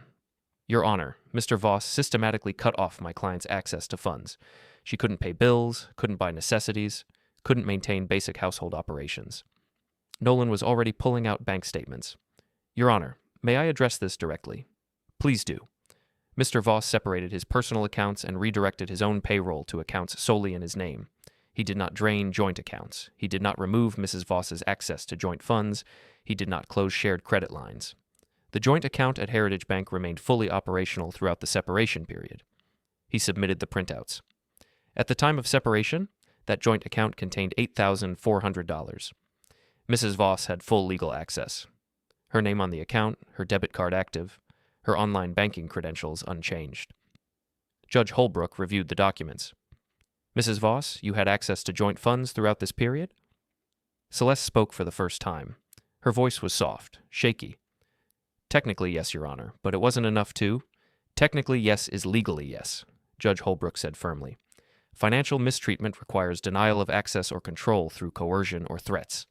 What I'm seeing here is financial separation in preparation for divorce proceedings. Those are not the same thing. She looked at Judith Carr. Does your client dispute the existence of the joint account or her access to it? No, Your Honor, but the amount was insufficient for her to maintain the lifestyle. The lifestyle she maintained while married is not guaranteed during divorce proceedings. What matters is whether she had access to marital funds. She did. Judge Holbrook made more notes. Ms. Carr, I'm concerned about the claims in your filing. Abandonment implies one party left without cause. The video shows Mrs. Voss publicly stating she wanted Mr. Voss gone. That's not abandonment. That's compliance with her expressed wish. Your Honor, my client spoke in frustration, in front of 37 witnesses, with planning, with cameras recording. This wasn't a private argument that escalated. This was a public declaration. She paused. Let's discuss Mr. Rook. Ms. Carr, what is his relationship to your client? Judith hesitated. I saw her glance at Celeste, who kept her eyes down. He's a friend, Your Honor. A friend who appears at the marital home during property retrieval? A friend who confronts the husband physically? That's quite involved for a friend. Nolan stood. Your Honor, if I may, we have evidence suggesting Mr. Rook's relationship with Mrs. Voss extends beyond friendship and began before the separation. What evidence? Nolan pulled out the credit card analysis Kyle had prepared. 11 instances over 6 months where marital credit cards were charged at locations where Mr. Rook posted social media content at the same date and time, hotels, restaurants, bars. The pattern suggests an ongoing relationship funded with marital assets. Judge Holbrook's expression hardened. Mrs. Voss, were you in a romantic relationship with Mr. Rook before the separation? The courtroom went completely silent. I could hear someone breathing in the gallery. Celeste's hands were shaking on the table. Your Honor, Judith began, my client's personal relationships? Answer the question, Mrs. Voss. Celeste's voice was barely a whisper. We were close. Romantically close? A long pause. Yes. Before the birthday party? Yes. And you funded this relationship with joint marital accounts? Sometimes we split costs. That's not what I asked. Did you use credit cards or accounts that included your husband's money to pay for activities with Mr. Rook? Another pause. Longer. Yes. Judge Holbrook removed her reading glasses. So you conducted an extramarital relationship, used marital funds to support it, publicly humiliated your husband at an event you organized, and then filed for divorce claiming he abandoned and financially mistreated you? Your Honor, Judith tried to intervene. I'm addressing Mrs. Voss. Is my summary accurate? Celeste was crying now. Real tears. But they looked different than her usual performance tears. These looked like shame. I made mistakes. You made choices. There's a difference. Judge Holbrook put her glasses back on. Here's what's going to happen. I'm establishing the following temporary orders. Both parties maintain access to existing joint accounts. Neither party may dispose of marital assets without court approval or mutual written agreement. Mr. Voss may continue living separately. This will not be considered abandonment. Mrs. Voss will maintain the marital residence until property division is determined. Both parties will communicate only through their attorneys except in genuine emergencies. She looked directly at Celeste. Mrs. Voss, I take mistreatment allegations very seriously, which means I also take false mistreatment allegations very seriously. You had full access to joint funds. Your husband provided notice before retrieving his property. Your characterization of these events as abandonment and financial mistreatment is not supported by evidence. If discovery reveals you deliberately misrepresented facts in your filing, there will be consequences. Judith stood. Your Honor, my client was acting on her emotional understanding. Then her emotional understanding was wrong, and she should correct it. I'm ordering full financial disclosure from both parties for the 6 months prior to separation through present day. Any expenditures that appear to support extramarital relationships will be examined closely. Any further false claims will be noted. She looked at her calendar. Discovery begins next week. Full financial documents due in 14 days. Depositions to be scheduled through counsel. Next status conference in 30 days. We're adjourned. The gavel came down. Everyone stood as Judge Holbrook exited. The moment she was gone, Judith leaned over to whisper furiously to Celeste. Tamsin was on her phone already. Probably damage control. Adrian had disappeared. Smart move on his part. Nolan gathered his papers calmly. We won round 1. That felt like more than round 1. It was a strong start, but she's cornered now, which makes her dangerous. Expect escalation. We walked out of the courtroom. In the hallway, Judith Carr approached us. We need to talk. My office. 1 hour. Nolan didn't slow down. Outside, in the parking lot, I finally let myself breathe. Did that really just happen? The judge saw through her immediately. The video did exactly what we needed it to do, provided undeniable context that contradicts her narrative. Nolan unlocked his car. Judith's going to push for settlement now. They can't win at trial, not with what just happened in there. What kind of settlement? That's what we'll find out in an hour. We drove back to Nolan's office separately. I sat in my truck for a few minutes, processing. The look on Celeste's face when the judge called her out. The way Adrian had fled. The satisfaction of watching documentation defeat performance, but also the exhaustion. The reality that this was just beginning, depositions, discovery, more fights, more documentation, more transforming into someone I didn't fully recognize. My phone buzzed. Unknown number. You did well in there. Stay strong. She's going to try something desperate now. I didn't reply. Just saved the message and went inside. Judith Carr arrived exactly 1 hour later. She looked tired, defeated. My client is willing to discuss settlement terms. We sat in Nolan's conference room. Judith pulled out a legal pad. Mrs. Voss is offering a 50-50 asset split, no spousal support, clean break. Nolan didn't even pause. Not acceptable. Your client committed adultery using marital funds, lied in her court filings about abandonment and financial mistreatment, and publicly humiliated my client in front of documented witnesses. We want 60-40 asset split in Mr. Voss's favor, full attorney fees paid by Mrs. Voss, and a written acknowledgement filed with the court that her abandonment and mistreatment claims were inaccurate. Judith's jaw tightened. She'll never agree to a public acknowledgement. Then we go to trial. I play that toast video in open court. I depose her about every hotel charge, every dinner, every lie. I put Adrian Rook on the stand and make him admit under oath how long the affair lasted and how much of my client's money funded it. By the time I'm done, she won't just lose the case. She'll lose whatever reputation she's trying to protect. You're being vindictive. I'm being proportional. She made this public. She weaponized humiliation. Now she gets to experience accountability, also publicly. Judith stood. I'll discuss it with my client. But I need you to understand, she's emotional right now, unstable. If you push too hard, I can't predict how she'll react. That sounds like a threat, Nolan said calmly. It's a warning. From one attorney to another, your client should be careful.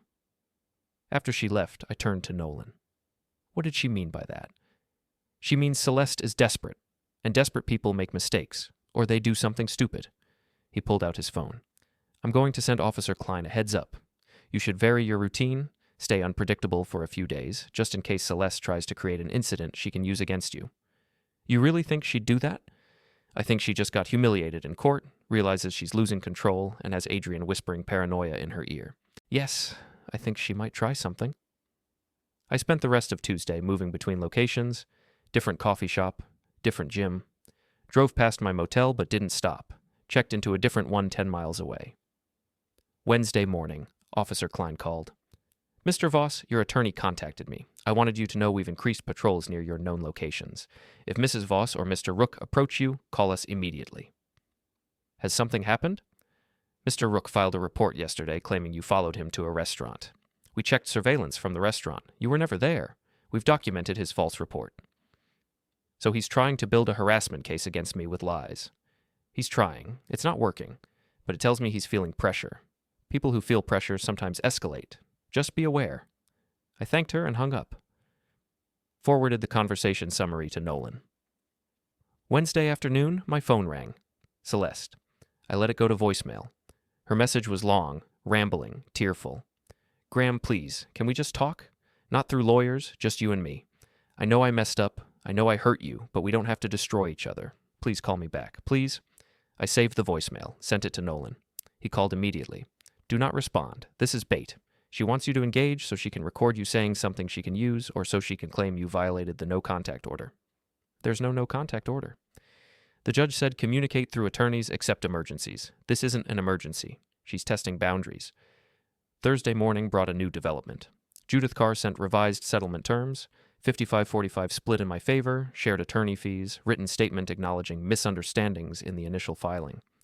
Nolan showed me the email. She's negotiating, that's progress, but misunderstandings isn't good enough.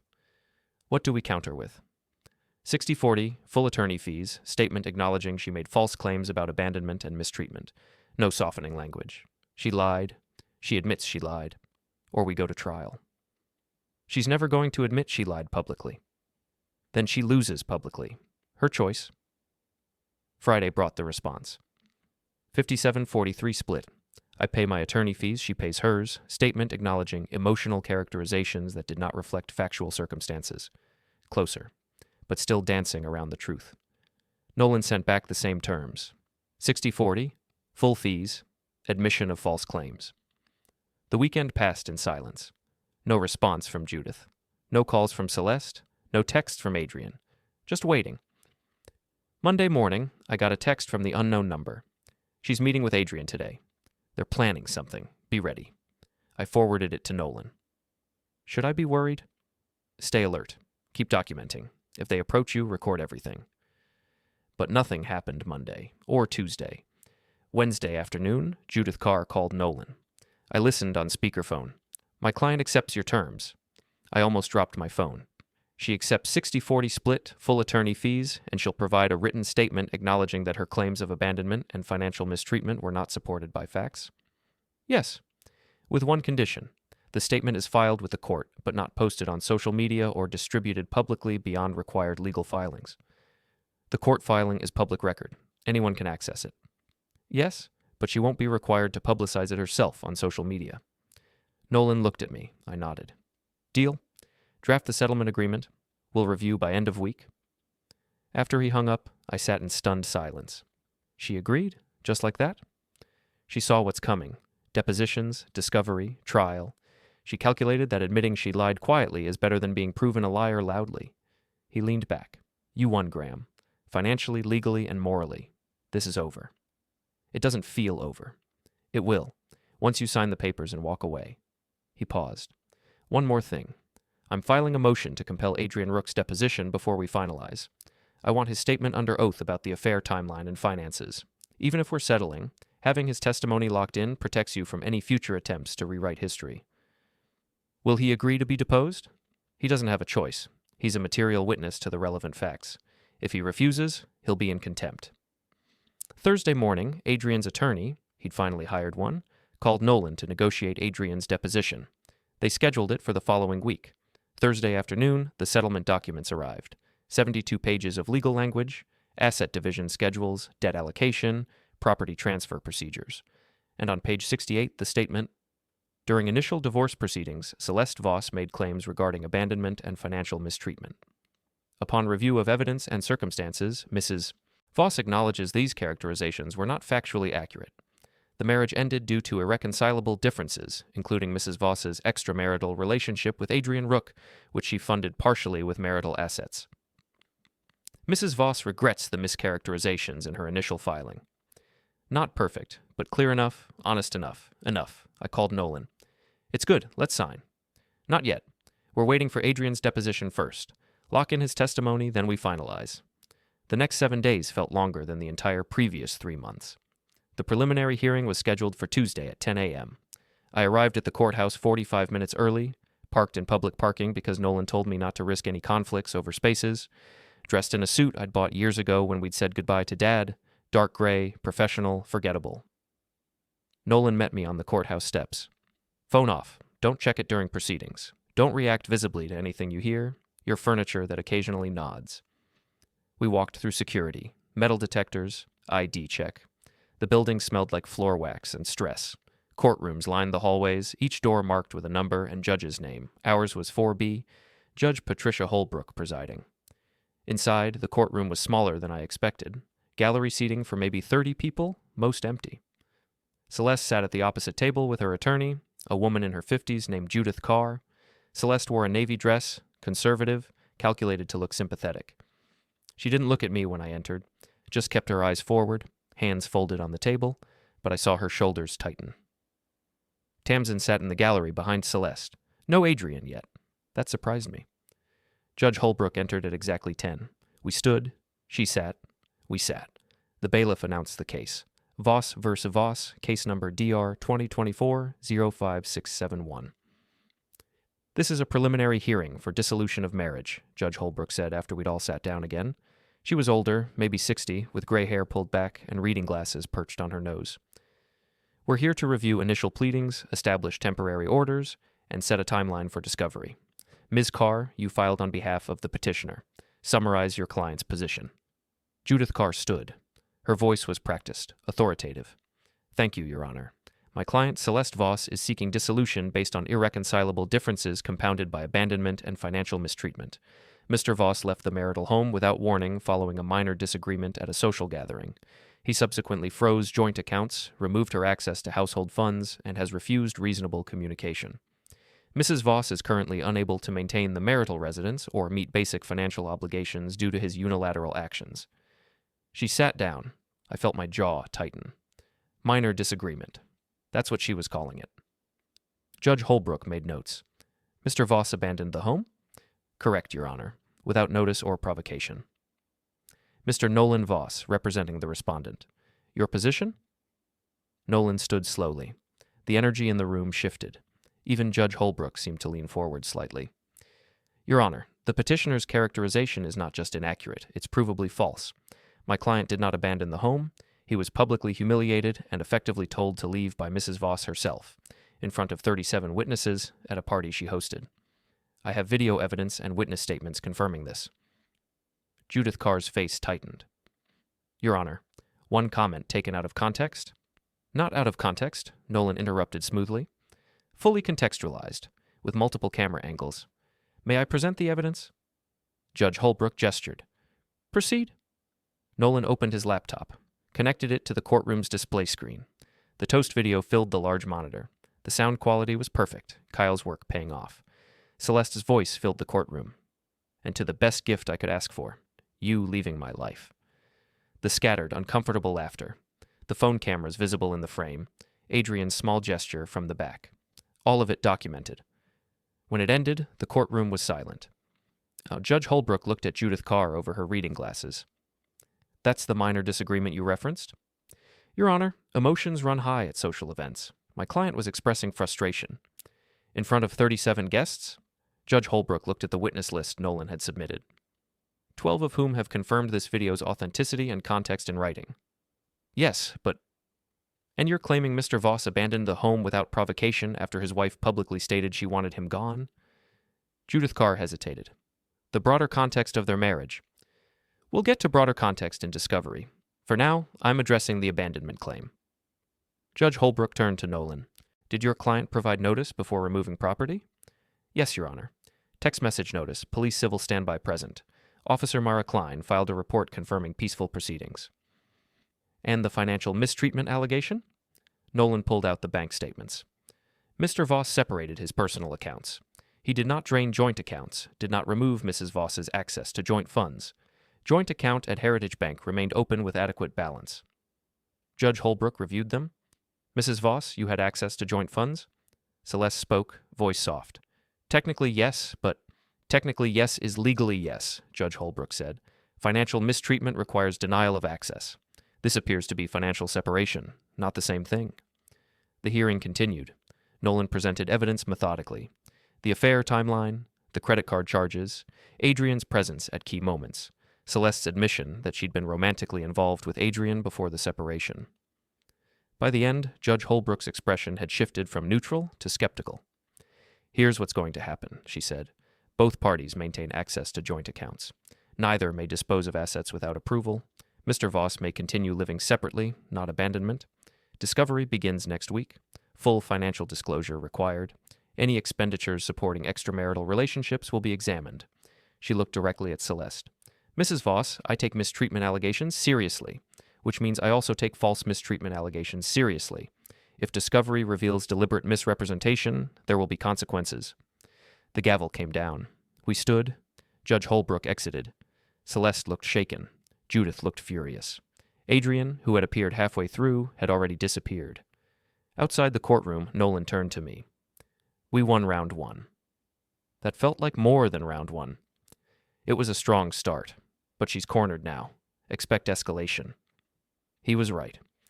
By evening, Judith had called about settlement discussions. The war was shifting, from public humiliation to legal accountability. And this time, I had all the evidence.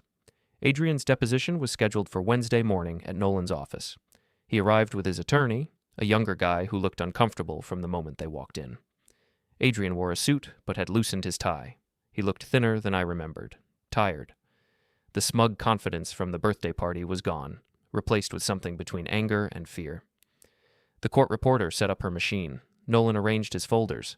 I sat next to him, silent observer. Adrian wouldn't look at me. State your full name for the record, Nolan began. Adrian Charles Rook. You know Celeste Voss? Yes. How do you know her? We met at a networking event last November. Have you ever been romantically involved with Mrs. Voss? Adrian glanced at his attorney, who nodded slightly. Yes. When did the romantic relationship begin? January of this year. Was Mrs. Voss married at that time? Yes. To Graham Voss, who is present in this room? Yes. Did you know she was married when the romantic relationship began? Yes. The questions continued methodically. Nolan walked Adrian through the timeline. First meeting, first date, first intimate encounter. How often they saw each other. Where they went. Who paid for what. Did you ever pay for dates using your own funds? Sometimes. And other times? Celeste paid. With what? Her credit cards. Did you know those credit cards were joint accounts with her husband? I assumed they shared finances. Did it concern you that you were essentially having her husband fund your dates? Adrian's jaw tightened. That was between them. Actually, it's a legal question of marital asset dissipation. But let's move on. Nolan pulled out the credit card statements. I'm showing you 11 charges over 6 months. Hotels, restaurants, concert tickets. Do you recognize these locations? Adrian reviewed the list. Some of them. Let me be more specific. May 3rd, Riverside Hotel Bar. You posted a photo from that bar on Instagram that night, same night this charge appears. Were you there with Mrs. Voss? Yes. June 15th, Rossi's Restaurant. You posted a plate of pasta with the caption, Best Italian in Town. Same night as this charge. Were you there with Mrs. Voss? Yes. July 23rd. Yes, okay. Yes. We went places together. She paid sometimes. I didn't interrogate her about which account the money came from. But you knew she was married. You knew her husband was presumably contributing to those accounts, and you chose not to ask questions because knowing the answers might have been uncomfortable. Adrian's attorney interjected, argumentative. I'll rephrase. Mr. Rook, did you avoid asking Mrs. Voss about the source of funds because you suspected the answer might create moral or legal complications? I didn't think about it that deeply. You didn't think about where the money came from to fund an affair with a married woman? I thought about Celeste, about making her happy. By helping her spend her husband's money? By being there for her when her marriage was falling apart. Her marriage was falling apart because she was having an affair with you. Do you see the circular logic? Adrian didn't answer. Nolan moved to a new topic. Let's discuss the birthday party. March 19th. Were you invited? Yes. By whom? Celeste. Did she tell you she was planning to publicly end her marriage that night? She said she was going to be honest about her feelings. Did you understand honest about her feelings? To mean publicly humiliating her husband in front of 37 guests? I didn't know exactly what she was going to say. But you weren't surprised when she said it? I knew they were having problems. Because you were one of the problems? Adrian's face flushed. I was supporting her through a difficult time. By sleeping with her while she was married? By being there for her emotionally. And physically, and financially. At least financially, using her husband's money. Nolan let that sit. After the toast, you gave Mrs. Voss a gesture of acknowledgement, a small wave or nod. Do you remember that? Maybe. It was a social setting. You were acknowledging her successfully ending her marriage publicly? I was being supportive. Of your girlfriend publicly humiliating her husband? Adrian's attorney tried to intervene. Counsel is making characterizations. I'm asking if Mr. Rook understood the significance of the moment he was supporting. Did you, Mr. Rook? Did you understand that toast was designed to end Graham Voss's marriage in front of an audience? I understood Celeste was unhappy. That's not what I asked. Long silence. Then, yes, I understood what the toast meant. And you approved? I supported Celeste. Even though it meant publicly destroying another person? Graham wasn't destroyed. Answer the question. Did you approve of the method Mrs. Voss used to end her marriage? I thought it was honest. Honest. Interesting word choice. Nolan pulled out Officer Klein's report. Let's discuss what happened at the marital home when Graham came to retrieve his property. You were there? Yes. Why? Celeste called me. She was worried. Worried about what? Her husband legally retrieving his own belongings with a police escort? She was worried about his state of mind. So you drove to the house to do what exactly? To make sure she was safe. From a man retrieving his property peacefully with law enforcement present? From someone who was acting unpredictably. How was he acting unpredictably? He was angry, aggressive. Officer Klein's report describes him as calm and methodical. It describes you as the one who approached aggressively. Which description is accurate? Adrian shifted in his seat. I was trying to protect Celeste. By approaching Graham Voss after Officer Klein told you to stay back? You didn't think he would react to you getting in his face? I didn't think he would strike me. He didn't strike you with a closed fist. He made open-handed contact. Once. after you invaded his space following a police warning. Do you understand the distinction? Physical contact is physical contact. Interesting perspective from someone who helped dismantle a man's marriage and steal from his accounts. Nolan leaned forward. Did you press charges for that contact, Mr. Rook? No. Why not? Your attorney advised you that pressing charges would require admitting you approached him first, ignored police instructions, and provoked the response. Correct? Adrian didn't answer. Mr. Rook, have you filed any reports claiming Graham Voss stalked or harassed you? I talked to police about seeing him repeatedly. Where did you see him? At my gym, coffee shops, near my apartment. Places where you both live in the same city and frequent the same public locations? It felt deliberate. Did police find evidence of deliberate stalking? They said they couldn't prove intent. Because there was no intent, because you were experiencing paranoia born of guilt. You helped destroy a marriage, you got caught, and now you see threats where there are none. Is that accurate? No. Then explain how Graham Voss, living his life in the same city where you both reside, constitutes stalking. The timing was suspicious. The timing of what? My car getting booted. The tickets. The parking tickets you failed to pay. Adrian stopped, realized he'd said too much again. Mr. Rook, are you claiming Graham Voss is responsible for parking tickets you personally accumulated by violating parking regulations? The timing, correlation is not causation. Did you pay your parking tickets on time? I forgot about them. You forgot about them because you were distracted by what? Your affair, your conscience, your fear of consequences? I was busy. Too busy to follow parking laws, but not too busy to conduct an affair? Interesting priorities. Nolan pulled out another document. Let's discuss your social media posts.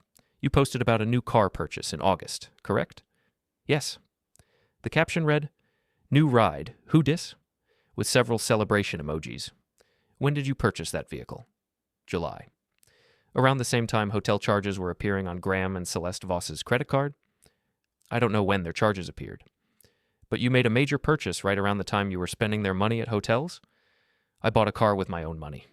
Can you prove that? Adrian's attorney interjected. My client's finances aren't. They are relevant if he benefited financially from the affair. If Mrs. Voss was subsidizing his lifestyle by paying for dates, that freed up his income for other purchases. The car becomes circumstantial evidence of benefit. Nolan turned back to Adrian. Did your relationship with Mrs. Voss provide financial benefits to you? I paid my own way. Sometimes, when you felt like it. Other times you let her pay, knowing the money was partially her husband's. That's called unjust enrichment, Mr. Rook. I'm not a lawyer. No, you're someone who helped commit adultery, funded it with stolen money, publicly celebrated ending the victim's marriage, physically confronted him when he tried to move on, then filed false police reports when paranoia set in. What does that make you? I was in a relationship with someone I cared about. You were sleeping with a married woman using her husband's money. Don't dress it up as romance. Adrian stood. I don't have to sit here and be insulted. Sit down, his attorney hissed. You're under subpoena. Adrian sat, but his face was red, hands shaking. Nolan's voice went quieter. More dangerous. Last question, Mr. Rook. Do you love Mrs. Voss? Adrian blinked. What? Simple question. You destroyed a marriage for her. You risked your reputation. You allegedly care deeply about her well-being. Do you love her? Long pause. Yes. Enough to marry her? Longer pause. We haven't discussed that. Why not? Her divorce is being finalized. You've been together since January. Why haven't you discussed marriage? It's complicated. Complicated how? This situation. The divorce? The attention? The attention you helped create by participating in that toast? I didn't know it would become this. What did you think would happen? That you could help a woman publicly destroy her husband and face no consequences? Nolan closed his folder. Here's what I think, Mr. Rook. I think you never planned to marry Celeste Voss. I think you enjoyed the affair, the excitement, the forbidden nature, the free money. But now that the marriage is actually over, now that you'd be expected to step up and commit, you're realizing the affair was more fun than the reality would be. How am I doing? That's not... Have you distanced yourself from Mrs. Voss since the court hearing? Adrian didn't answer immediately. That was answer enough. When was the last time you saw her in person? I don't remember exactly. This week? Last week? 2 weeks ago? Maybe. 2 weeks? 2 weeks. And you claim to love her. I've been busy. You've been running. Because staying means accountability, means possibly being called to testify at trial, means being publicly associated with this mess you helped create. So you're backing away quietly, hoping she'll take the fall alone? Am I close? Adrian's attorney put a hand on his arm. Don't answer that. I think we're done here, Nolan said. No further questions. But Mr. Rook, this deposition will be part of the public record. Every answer you gave, every lie you told, every moment you revealed exactly who you are, remember that. We broke for lunch. Adrian left immediately with his attorney, not making eye contact with anyone. I sat in Nolan's conference room, processing what I'd just witnessed. He cracked even harder than Celeste did, I said finally. He's not built for consequences. Men like him never are. They're great at starting fires, terrible at handling the burns. Nolan gathered his papers. His testimony locks him in. If he tries to change his story later, we have this. If Celeste tries to claim the affair was shorter or different, we have this. It's insurance. When do we finalize the settlement? I'll call Judith this afternoon, tell her we're ready to sign. We should have papers within 48 hours. But that afternoon brought a complication. Judith called Nolan back. I listened on speaker. Adrian's attorney contacted me. He's threatening to file a civil suit against Graham for assault and emotional distress. Based on what? Nolan laughed. One defensive contact during a confrontation Adrian initiated after being warned by police to stay back? Good luck with that. He claims ongoing intimidation and stalking. He claimed that to police. They found no evidence. He filed a false report about Graham following him to a restaurant. Surveillance proved Graham was never there. Adrian's building a case out of lies and paranoia. No judge will take it seriously. Maybe not, but it will delay our settlement if he files. Then tell Mrs. Voss to control her boyfriend, or ex-boyfriend, whatever he is now that he's running scared. He's not. Judith paused. Are you saying Adrian's distancing himself from Celeste? According to his deposition testimony today, he hasn't seen her in person in 2 weeks, despite claiming to love her. Draw your own conclusions. Silence on the line. Then, I need to discuss this with my client. I'll call you back. She hung up. Nolan looked satisfied. Adrian's threatening a suit he'll never file because he's scared and lashing out. It's noise. Ignore it. What if he actually files? Then we countersue for malicious prosecution, mistreatment of process, and emotional distress. We attach his deposition where he admits to adultery, theft of marital assets, and provocation. He loses, pays our attorney fees, and walks away more damaged than before. He won't file. Nolan was right. By Friday, Judith called back, Adrian has decided not to pursue legal action at this time. We're proceeding with settlement as planned. Papers will be ready Monday for signature. Monday morning, I sat in Nolan's office with a pen in my hand and 72 pages of settlement agreement in front of me, every page marked with sticky tabs where I needed to initial or sign. Read it carefully, Nolan said. Once you sign, it's binding. I read. Asset division. 60% to me, 40% to Celeste. The house would be sold, proceeds divided accordingly. Joint accounts closed and distributed. Debts allocated based on who incurred them. Attorney fees, Celeste paying all of them, including Nolan's bill, which I still hadn't seen but assumed was substantial. And the statement, page 68, Celeste acknowledging she'd made false claims, acknowledging the affair, acknowledging she'd funded it with marital money. I signed every page, initialed every addendum, dated everything. Pushed the stack across the desk to Nolan. Done, I said. Not quite. Celeste signs her copy this afternoon. Judge approves everything tomorrow. Final decree issued by end of week, then you're officially divorced. What do I do until then? Wait, and start thinking about what comes next. What came next? I'd been so focused on surviving this that I hadn't thought about after. I spent Monday afternoon driving. No destination, just driving. Through Brackenridge's downtown, past the courthouse, past neighborhoods I knew, past Harrow House, still showing signs of neglect. Listing sign in the yard now. My phone buzzed. Text from Officer Klein. Heard the settlement's done. Congratulations on making it through legally. Be safe out there. I texted back, thank you for everything. Her response, you made my job easy. You stayed calm, documented everything, followed the law. Most people don't. Proud of you. That almost made me cry, not from sadness, from exhaustion, from relief, from the weird validation of having a police officer say she was proud of me for not becoming a monster. Tuesday, the judge approved the settlement. Judith emailed Nolan confirmation. Final decree would be issued Wednesday. Tuesday night, I got one last text from the unknown number. You did it. You won the right way. Now disappear and be happy. That's the real revenge. Living well while they self-destruct. Goodbye, Graham. I tried to reply, but the number was disconnected. They were gone. My mysterious ally through all of this. I'd never know who they were. Wednesday morning, the final decree arrived via email. I was officially divorced. 7 years of marriage reduced to a legal document and an asset distribution schedule. I sat in my motel room and felt nothing. Not happiness, not sadness, just empty. My phone rang. Nolan. It's official. You're free. I'm free, I repeated. It sounded strange. What's your plan now? I don't know. Leave town, I guess.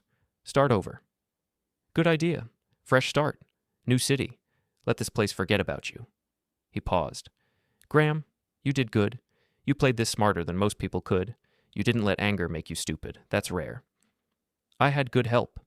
You had good instincts. The help just gave you tools. You used them right. Another pause. We're brothers again now. Keep in touch. Let me know where you land. I will. Thank you, Nolan, for everything. Thank yourself.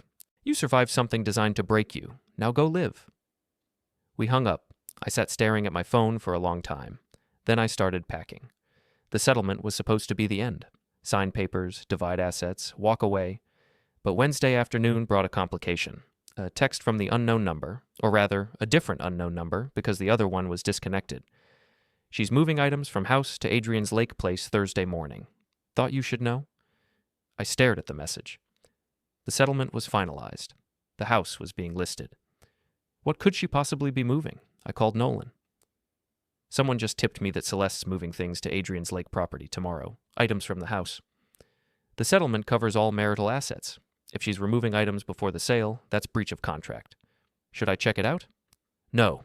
You stay away. If she's violating the settlement, we document it after the fact and address it legally. You showing up creates an incident. What if she's taking things that are legally mine? Then we prove it and adjust distribution. Graham, listen to me. You won. Don't give her ammunition now by doing something that looks like stalking. I'm just going to drive by. Public road. I won't engage. Graham, I'll be smart. I promise. Thursday morning, I drove out to Pine Lake Community. Upscale development, gated entrance, guard booth.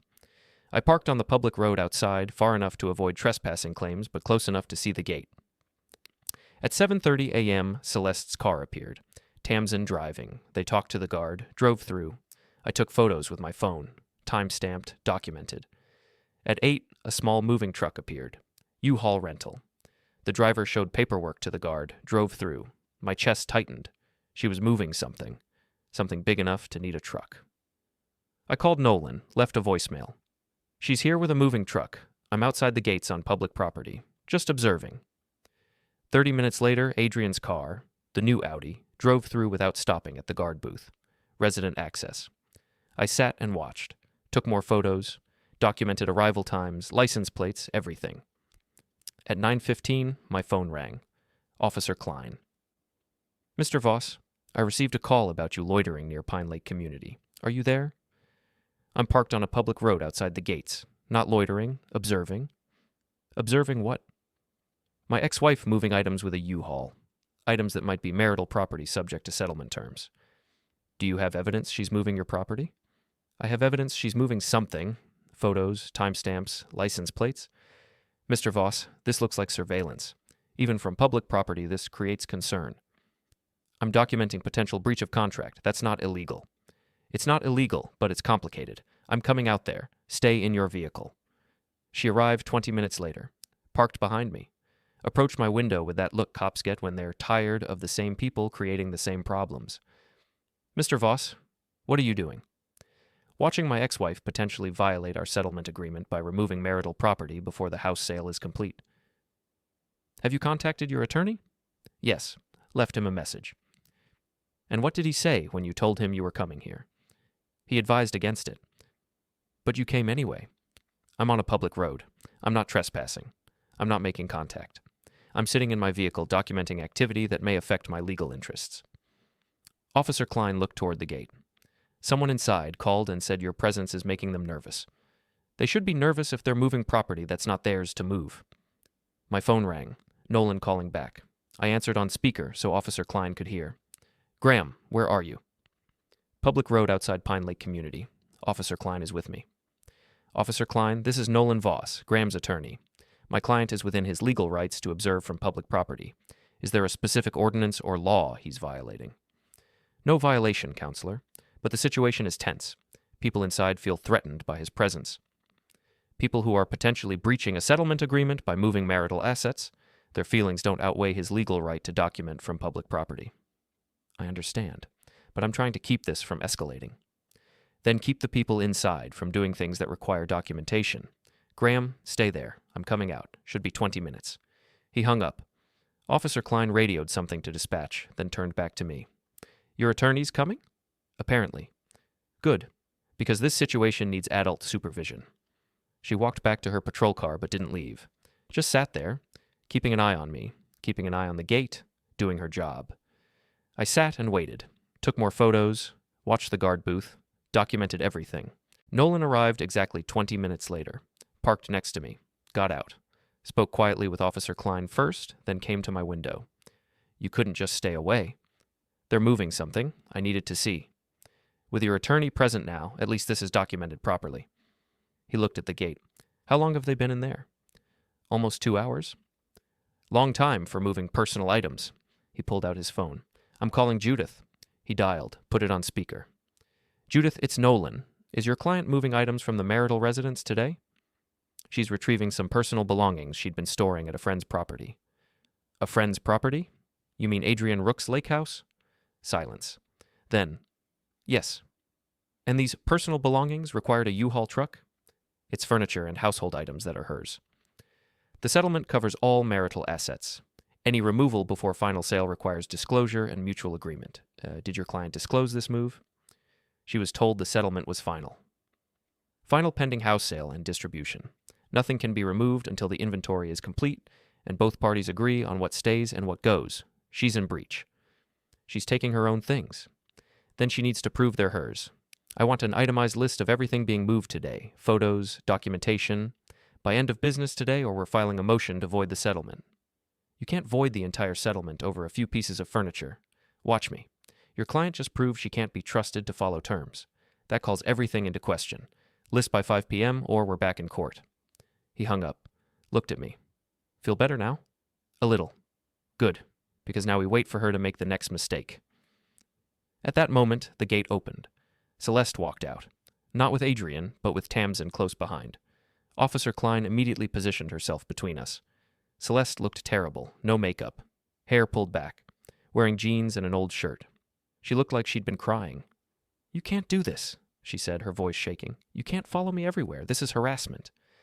Mrs. Voss, he's on public property, Officer Klein said. He's not following you. You came to him. He knew I'd be here. He's stalking me. Nolan stepped forward. Mrs. Voss, my client is documenting what appears to be a breach of your settlement agreement. You're moving items from the marital residence without disclosure. That's the violation here, not his presence. I'm taking my things. Then provide an itemized list proving they're yours, as required by the settlement terms. We'll be happy to review it. Adrian appeared at the gate. He looked even worse than Celeste, like he hadn't slept in days. When he saw me, something in his face changed, anger mixed with fear. He walked toward us. Officer Klein's hand went to her belt. Sir, stay back. I'm so tired of this, Adrian said. He wasn't talking to Officer Klein. He was talking to me. I'm tired of you lurking, watching, making our lives miserable because your ego can't handle that she chose better. I got out of my truck, slowly, hands visible. Officer Klein tensed but didn't stop me. Better? I said quietly. You think this is about me thinking you're better? What else would it be about? Consequences, Adrian, just consequences. You helped destroy my marriage, funded the destruction with my money, celebrated it publicly, and then got surprised when I documented everything. This isn't ego, it's accounting. You're obsessed. I'm methodical. There's a difference. I gestured at the moving truck visible through the gate. What's in that truck? None of your business. If it's marital property, it's exactly my business. Celeste is taking her things that belong to her, things you never cared about anyway. Then she should have no problem providing a list proving they're hers. I looked at Celeste. Just send the list. If it's all personal property like you claim, we'll verify it and move on. If it's not, well, then we have a problem. Celeste's face crumpled. I hate this. I hate what we've become. We used to love each other, Graham. How did we get here? You gave a toast telling 37 people the best gift would be me leaving your life. That's how we got here. You chose performance over private conversation. You chose public humiliation over honest communication. You made this public, Celeste. I'm just finishing what you started. I was wrong. She was crying now. Real tears. I know I was wrong. I've said I'm sorry. What more do you want? I want you to follow the settlement agreement. That's it. That's all I want. Take your personal property, fine. But document it properly so we don't have to fight about it later. Adrian moved closer. She doesn't owe you anything anymore. You got your money, you got your revenge. Leave us alone. Us? I looked between them. That's interesting. According to your deposition 2 weeks ago, you hadn't seen each other in person for a while. When did us come back? Adrian's face flushed. You were running, I said. You stayed close while the affair was exciting, but started backing away when consequences showed up. Now you're here again, why? Guilt? Image management? Or did Celeste finally call you out for abandoning her? Don't talk about things you don't understand. I understand perfectly. You're great at starting fires, terrible at handling burns. You wanted the affair, but not the aftermath. You wanted Celeste, but not the complications. You wanted everything to be easy. I stepped closer. Not threatening, just closing distance. But life isn't easy, Adrian, and neither am I. He moved like he was going to push me. Officer Klein was there instantly. Sir, do not make contact. Let him, I said calmly. Let him push me or strike me or whatever he's planning. Let's see if he's willing to face assault charges for real this time. Adrian stopped, hands shaking. He wanted to lunge at me. I could see it in his face, but he also knew Officer Klein was watching, documenting, ready to respond. You're not worth it, he said finally. That's what Celeste thought too. Then she realized I was worth 60% of marital assets and a written admission that she lied in court filings. Turns out I'm worth quite a bit. Nolan's phone buzzed. He checked it, then spoke. Judith just sent the list. 16 items: clothing, toiletries, books, laptop, 2 pieces of art, small table, kitchen items. The art, I said immediately. What art? Nolan read from his phone. 2 framed prints. She claims they were gifts from her parents. Check the credit card statement from November 2023. Riverside Gallery, $3,400. She bought them with marital funds. They're not gifts. Nolan's expression changed. He pulled out his phone, scrolled through saved documents. Got it. November 18th. Framed prints. Professional staging. He looked at Celeste. You bought these with marital money, claimed them as business expense, and now you're calling them parental gifts? Celeste's face went pale. I didn't remember. You forgot a $3,400 purchase from 6 months before the separation? Nolan's voice was sharp. Mrs. Voss, that's fraud. You lied on the disclosure list. That voids the settlement agreement. It was an honest mistake. Celeste looked at Judith for help, but Judith looked furious. An honest mistake would be forgetting a $20 item, not $3,400 worth of art that you deliberately mischaracterized as gifts to avoid dividing them. Nolan turned to Judith. Your client just committed fraud in settlement documents. We're filing to void and renegotiate. 70-30 split now, given the bad faith. You can't... Watch me. Celeste turned to me. Graham, please, don't do this. It's just 2 prints. They mean something to me. Please. They mean $3,400. And the principle that you were still lying even after you agreed to be honest. I felt something cold and final settle in my chest. You couldn't even settle the divorce honestly. You had to sneak, had to take more than you were entitled to. Even at the end, you couldn't just be fair. I made a mistake. You made a choice. You chose to list those prints as gifts when you knew you'd bought them. That's not a mistake. That's a lie. And I'm done accepting your lies. Adrian stepped between us again. You're going to destroy her over some art? I'm going to hold her accountable for the art, for the affair, for the toast, for every single choice she made that led here. I looked at Celeste past Adrian's shoulder. You wanted me gone.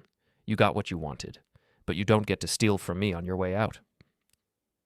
Officer Klein's radio crackled. She stepped away to respond. When she came back, her expression was serious. Someone called in a disturbance. More units are coming. I need everyone to separate now. Mrs. Voss, Mr. Rook, return to the property. Mr. Voss, Mr. Nolan, you need to leave. We're on public property, Nolan began. I understand, but more officers are coming because someone reported this as a potential violent situation. I'm trying to de-escalate before it becomes one. Please, everyone leave. Now. Celeste and Adrian walked back through the gate. Tamsin followed, throwing one last glare over her shoulder. The gate closed. Nolan and I got in our vehicles. As I started my truck, I saw Adrian through the gate fence. He was pacing, yelling, gesturing wildly. Even from a distance, I could see he was losing it. Officer Klein came to my window one last time. Mr. Voss, I get it. I really do. But you need to let the legal system handle this now. Coming here, confronting them, it puts you at risk. Next time they might provoke you into doing something you can't take back. I stayed calm. You did, but barely. I saw it in your face. You wanted to strike him. I wanted him to feel a fraction of what I've felt for months, but I didn't. This time. What about next time? She leaned closer. You won, Graham. Legally, financially, morally, you won. Now walk away before you lose what you've gained. She was right. I knew she was right. But walking away felt like leaving the field before the game was over. I drove back to my motel, sat in the parking lot, checked my phone. Text from Nolan. We're filing tomorrow morning. The art fraud gives us leverage for better terms. But that's the last move. After this, you need to be done. Text from unknown number, the new one. That was dangerous. They're unstable now. Be careful. I didn't respond to either, just sat in my truck and felt the weight of everything. The months of documentation, the court appearances, the depositions, the Lakegate confrontation. All of it leading to what? A slightly better settlement? Proof that I was right? Mara Klein's words echoed. You won. Now walk away. But I had one more thing to do first. Friday morning, Nolan filed the motion to void the settlement based on Celeste's fraudulent disclosure. The art prints, the lie about them being gifts, the proof from credit card statements that she'd purchased them with marital funds. By noon, Judith Carr had called requesting an emergency meeting. We sat in Nolan's conference room. Judith looked exhausted. My client made an error. Your client committed fraud, Nolan corrected. She deliberately misrepresented purchased items as gifts to avoid dividing them. That's not an error. That's deception. She was emotional. She forgot the details of the purchase. She remembered enough to put them on a list and claim they were from her parents.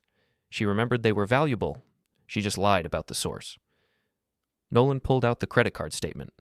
November 2023, $3,400, framed prints, professional staging. She bought them for business purposes, likely took a tax deduction, and now claims they're sentimental gifts. Which lie do you want to defend first? Judith closed her eyes briefly. What do you want? 70-30 split. Graham gets 70% of all assets. Celeste pays attorney fees for both sides, and she provides a corrected disclosure list that includes everything she's actually taken or attempted to take. That's punitive. That's proportional.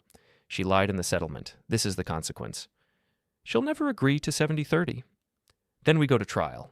I present the toast video, the affair evidence, the fraudulent disclosure, and Adrian's deposition where he admits everything. By the time I'm done, she won't get 30%. She'll get 20%. Judith was silent for a long moment. Then, I'll present your terms to my client, but I need you to understand. She's not doing well. This has broken her. If you push much harder, I can't predict what she'll do. Is that a threat? Nolan's voice went cold. It's a reality.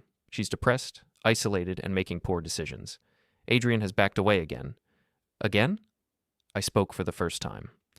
So he left her after the lake incident. Judith hesitated, then nodded. He told her this was too much drama, that he couldn't handle being in the middle of your conflict. He ended things yesterday. I felt something complicated in my chest. Not satisfaction, exactly. Something closer to pity. Celeste had blown up her marriage for Adrian, and Adrian had abandoned her the moment things got difficult. That's unfortunate, Nolan said, his tone suggesting it was anything but. But it doesn't change the legal reality. Your client lied in disclosure documents. We're entitled to renegotiate based on bad faith. Give me until Monday. Let me talk to her this weekend. See if I can get her to accept terms. Monday noon.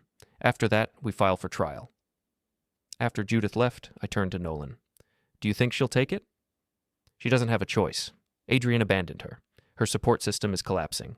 She's looking at either accepting worse terms or going to trial where I destroy what's left of her reputation. She'll take it. What if she doesn't? Then we go to trial and win bigger. He paused. But Graham, you heard what Judith said. Celeste is breaking. If you want revenge, you're getting it. The question is whether you want to keep pushing. I want her to be honest. That's all I've ever wanted. Honesty is expensive, especially when someone spent months lying. That weekend felt endless. I stayed in my motel room mostly. Avoided public places, avoided Celeste, avoided even driving near Harrow House or anywhere she might be. Saturday afternoon, I got a text from an unknown number. Not one of the previous unknown numbers, a new one. The message was simple. She's falling apart. Just thought you should know. I didn't respond. Didn't even save the number. Just deleted the message and tried to focus on what came next. Sunday evening, my phone rang. Officer Mara Klein. Mr. Voss, I wanted to give you a heads up. We responded to a wellness check at your former residence today. A neighbor called, concerned about Mrs. Voss. My stomach dropped. Is she okay? She's fine physically, emotionally distressed. We connected her with crisis services. But I'm calling because she made some statements about you that concern me. What kind of statements? That you've destroyed her life. That you've taken everything from her. That she has nothing left. Now, I know the reality of the situation. I know she's responsible for most of what's happened. But when someone makes statements like that while emotionally volatile, we take it seriously. Do you think she's a threat? To you? Probably not. To herself? I'm less certain. We've got her connected with services, but I wanted you to know the mental state she's in. If she contacts you, don't engage. Forward everything to your attorney. I will. Thank you for the call. You're almost done with this, Graham. Don't let her final desperation pull you back in. Monday morning arrived gray and cold. I met Nolan at his office at 11 a.m. to wait for Judith's call. It came at 11:30. My client accepts your terms. Judith's voice was flat. 70-30 split. Attorney fees. Corrected disclosure. She wants this over. We'll need the corrected disclosure by end of day, Nolan said. You'll have it. How soon can we get the final settlement drafted? 48 hours. Wednesday morning for signatures. Fine. I'll let my client know. The call ended. Nolan looked at me. It's over. Really over this time. You got everything you asked for. I don't feel like I got anything. You got accountability. You got truth, at least on paper. You got your dignity back. That's more than most people get in divorces. It doesn't feel like enough. It never does. That's the thing about revenge. It promises satisfaction but delivers emptiness. The satisfaction comes later, when you're living well and they're still dealing with consequences of their choices. Tuesday, the corrected disclosure list arrived. Celeste had added the art prints, admitted they were purchased, not gifted, and included receipts for everything she'd taken. Honest. Finally. Wednesday morning, I sat in Nolan's office with the final settlement agreement. All new terms. 70-30 split. Full attorney fees paid by Celeste. Corrected disclosures. Everything documented, everything honest, everything final. I signed every page, dated everything. Pushed the stack across the desk. Done, I said. This time it's really done, Nolan confirmed. Celeste signs her copy this afternoon. Judge approves tomorrow. Final decree by Friday. What happens to the house? Goes on the market officially next week. Based on current assessments, you'll get about $90,000 from your share. Enough to start over somewhere new. And Celeste? Gets $60,000, plus she's paying attorney fees, which will eat into that. She'll probably net $35,000 after everything. Enough to survive, not enough to thrive. I sat with that number. $35,000. Less than the down payment we'd made on the house together. Less than she'd probably spent on the affair. A fraction of what she'd expected when this started. I should feel good about that, I said, but you don't. I feel tired. That's normal. You've been in combat mode for months. When combat ends, exhaustion arrives. He leaned forward. Graham, you need to leave this city, not run away. Leave strategically. There's nothing here but memories and people who watched your marriage implode. Go somewhere new. Build something better. Where? Anywhere. Denver, maybe. You mentioned that once. Or Portland, or some small town where nobody knows your story. He paused. The point is distance, physical and mental. Let Brackenridge forget about Graham and Celeste Voss. Let the story die. What about Celeste? What happens to her? That's not your responsibility anymore. She'll figure it out or she won't. But either way, it's not your weight to carry. Thursday, the judge approved everything. Final decree would be official Friday. Thursday night, I got one last message from another unknown number. You won cleanly. Be proud of that. Now disappear and be happy. That's the best revenge. Living well while they self-destruct. I replied, Who are you people? Why help me? Response, someone who watched her treat people like props for too long, someone who believes in consequences, someone who hopes you find peace. Goodbye, Graham. The number blocked me immediately after. Friday morning, the final decree arrived. Official, legal, permanent. 7 years of marriage ended with a digital signature and a court seal. I sat in my motel room and cried. Not from sadness, from release, from the sheer weight of months of tension finally lifting. My phone rang. Nolan. It's official. You're free. I'm free, I repeated. The house goes on market Monday. Settlement funds will be distributed when it sells, probably 60 to 90 days. In the meantime, you need to think about where you're going. I don't know yet. Take the weekend. Figure it out. But Graham, be gone by the time the house sells. Don't be here when Celeste gets her money and realizes how little she ended up with. Don't be anywhere she can find you. You think she'll come after me? I think she's unpredictable right now. Lost her marriage, lost Adrian, lost most of her money, lost her reputation. People in that position sometimes do stupid things. Be smart. Be gone. I will. Friday afternoon, I started packing everything I owned. It didn't take long. Months of motel living meant everything fit in my truck. Clothes, documents, Dad's tools. The life I'd built after leaving Harrow House compressed into boxes and bags. Friday evening, I drove past Harrow House one last time, just to see it, to say goodbye to a place that used to mean something. The yard was still neglected, paint still peeling, listing signs still there, slightly crooked, a house slowly dying from lack of care.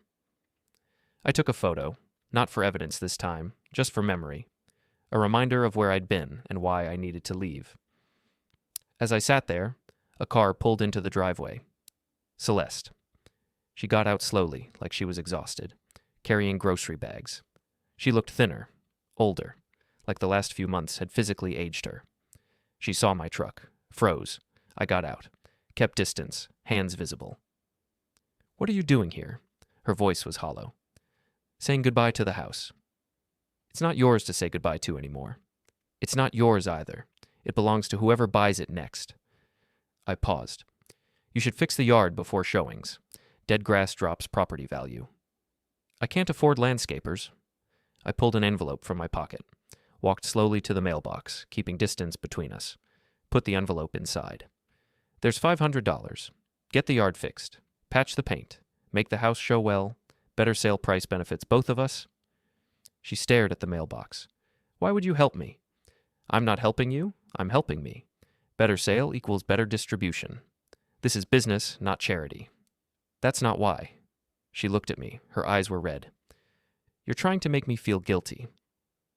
I'm trying to leave the city knowing I didn't become the villain you tried to paint me as. Take the money, fix the house, sell it. Use your share to start over. I turned back to my truck. This is the last transaction between us, Celeste. Make it count. There is no life with Adrian. I stopped. What? He left. 2 days after the lake thing, said it was too messy, too public, too risky, said he cared about me but couldn't handle the drama. She laughed bitterly. Turns out when you help someone blow up their marriage, they don't stick around for the fallout. I'm sorry. No, you're not. Actually, I am. You deserve better than someone who runs when things get hard. I deserved you, and I destroyed that. She set the grocery bags down. I don't want your money. Take it anyway. Consider it my final payment for 7 years of being married to someone who treated our partnership like a performance. $500 for the yard. A better sale for both of us. A clean ending. Graham, her voice cracked. I'm sorry. For the toast, for Adrian, for all of it. I was cruel because I thought cruelty made me strong. I was wrong. I stopped at my truck door, looked back at her. You want to know the worst part? The toast wasn't the cruelty. It was premeditated cruelty performed for an audience you carefully assembled. That's what made it unforgivable, not the words, the performance. I know. Do you?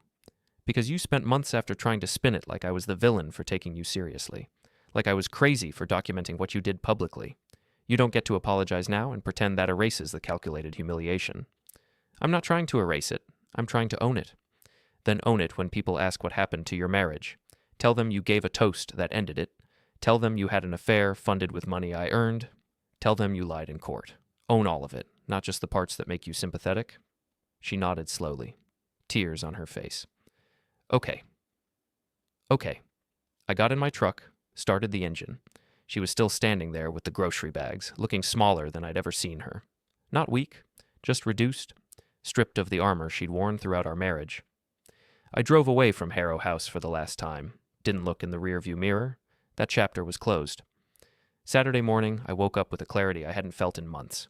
It was time to leave. Not run, not flee, just leave. Deliberately, permanently. I checked my bank account. Settlement funds wouldn't arrive until the house sold, but I had enough from my salary to start over. Enough to drive somewhere new, find a cheap apartment, look for work. I called the building supply company where I'd worked for 8 years. Asked for my manager. Graham, how are you? We've missed you around here. I'm okay, better. Listen, I need to talk to you about something. What's up? I'm leaving Brackenridge, moving out of state. I wanted to give you official notice. I can work remotely for 2 weeks to help transition my projects, but after that, I'm gone. Silence. Then, I'm sorry to hear that, but I understand. This has been a tough year for you. Where are you headed? Don't know yet. Somewhere new? Well, you've been a good employee. If you need a reference, I'll give you a glowing one. And Graham, good luck. You deserve better than what happened here. Thank you. I gave notice to my motel. Paid through the weekend, spent Saturday sorting what to keep and what to donate. Not much to sort. I'd been living minimally for months. Everything I owned fit in my truck. Saturday evening, I sat on the motel bed with a map of the United States open on my laptop. Where did I want to go? Denver? I'd mentioned it to Celeste once, but that felt tainted now. Portland? Maybe. But it rained there a lot. Somewhere smaller, a town where I could disappear, where nobody knew about toasts or divorces or revenge. My phone buzzed. Text from Nolan. Heard you're leaving. Smart move. Stay in touch. You're still my brother. Me. I will. Thank you for everything. Nolan. You saved yourself. I just gave you tools. Be safe out there. Another text, this one from Officer Klein. Heard through channels you're leaving town. Good call. Fresh starts are underrated. Be well, Graham. That was me. Thank you for everything. For being fair when you didn't have to be. Klein. You made it easy. You stayed legal. That's rare in these situations. Proud of you. I set my phone down and stared at the map again. Then I did something impulsive. I closed my eyes, moved my finger randomly across the screen, and stopped. My finger landed on Boise, Idaho. Boise. I'd never been there. Knew nothing about it, which made it perfect. Sunday morning, I researched Boise. Cost of living, reasonable. Job market in my field, decent. Mountains nearby, rivers. Open space. A city big enough to have opportunities, small enough to feel human. By Sunday afternoon, I'd made the decision. Boise it was. I spent Sunday evening tying up loose ends, changed my mailing address with the post office, updated my bank accounts, notified the DMV I'd be registering in Idaho within 60 days, methodical, efficient, the same approach I'd used to document the divorce. Now I was documenting my exit. Sunday night, I slept better than I had in a year, not because everything was resolved, but because I'd finally made a decision that was entirely mine. Monday morning, I loaded the last of my belongings into my truck, checked out of the motel, sat in the parking lot and looked at Brackenridge one last time. The city where I'd met Celeste, where we'd built a life, where that life had imploded spectacularly and publicly, where I'd transformed from passive husband to methodical documenter, where I'd learned that sometimes the quietest people are just waiting for the right moment to speak. My phone rang. Unknown number. I almost didn't answer, but something made me pick up. Graham Voss? Who's asking? My name is Sharon, from Celeste's book club. She paused. I'm one of the people who confirmed the video's authenticity for your attorney. Oh, thank you for that. I'm calling because I wanted you to know something. Celeste and I aren't friends anymore. Haven't been since the toast. But I saw her yesterday at the grocery store. She looked broken, and I know you probably don't care, but I thought you should know she's not doing well. Why are you telling me this? Because I've watched you handle this whole situation with more grace than anyone I've ever seen. You documented instead of destroyed. You used the law instead of force. You stayed human when a lot of people would have become monsters. She paused. But I also want you to know that Celeste is a person who's suffering now. I'm not asking you to help her. I'm not asking you to feel sorry for her. I'm just asking you to remember that revenge is complicated, and sometimes winning hurts more than losing. I appreciate you calling, but Celeste's suffering is a consequence of Celeste's choices. I didn't create it. I just refuse to absorb it. I know, and I respect that. She trailed off. I hope you find peace, Graham. You deserve it. Thank you. She hung up. I sat with that conversation for a moment.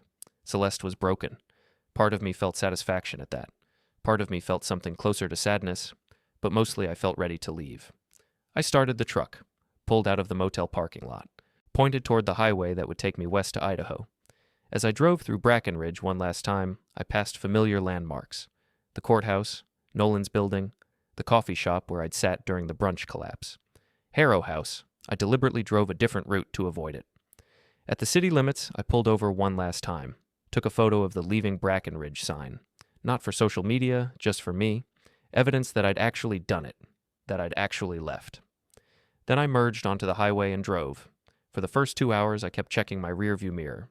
Some paranoid part of me expected to see Celeste's car following, or Adrian's Audi, or Officer Klein pulling me over for some last-minute legal complication, but there was nothing.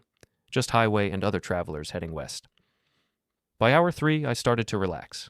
Turned on music, rolled down the windows, let the wind clear out the accumulated stress of the last year. By hour 5, I was in another state.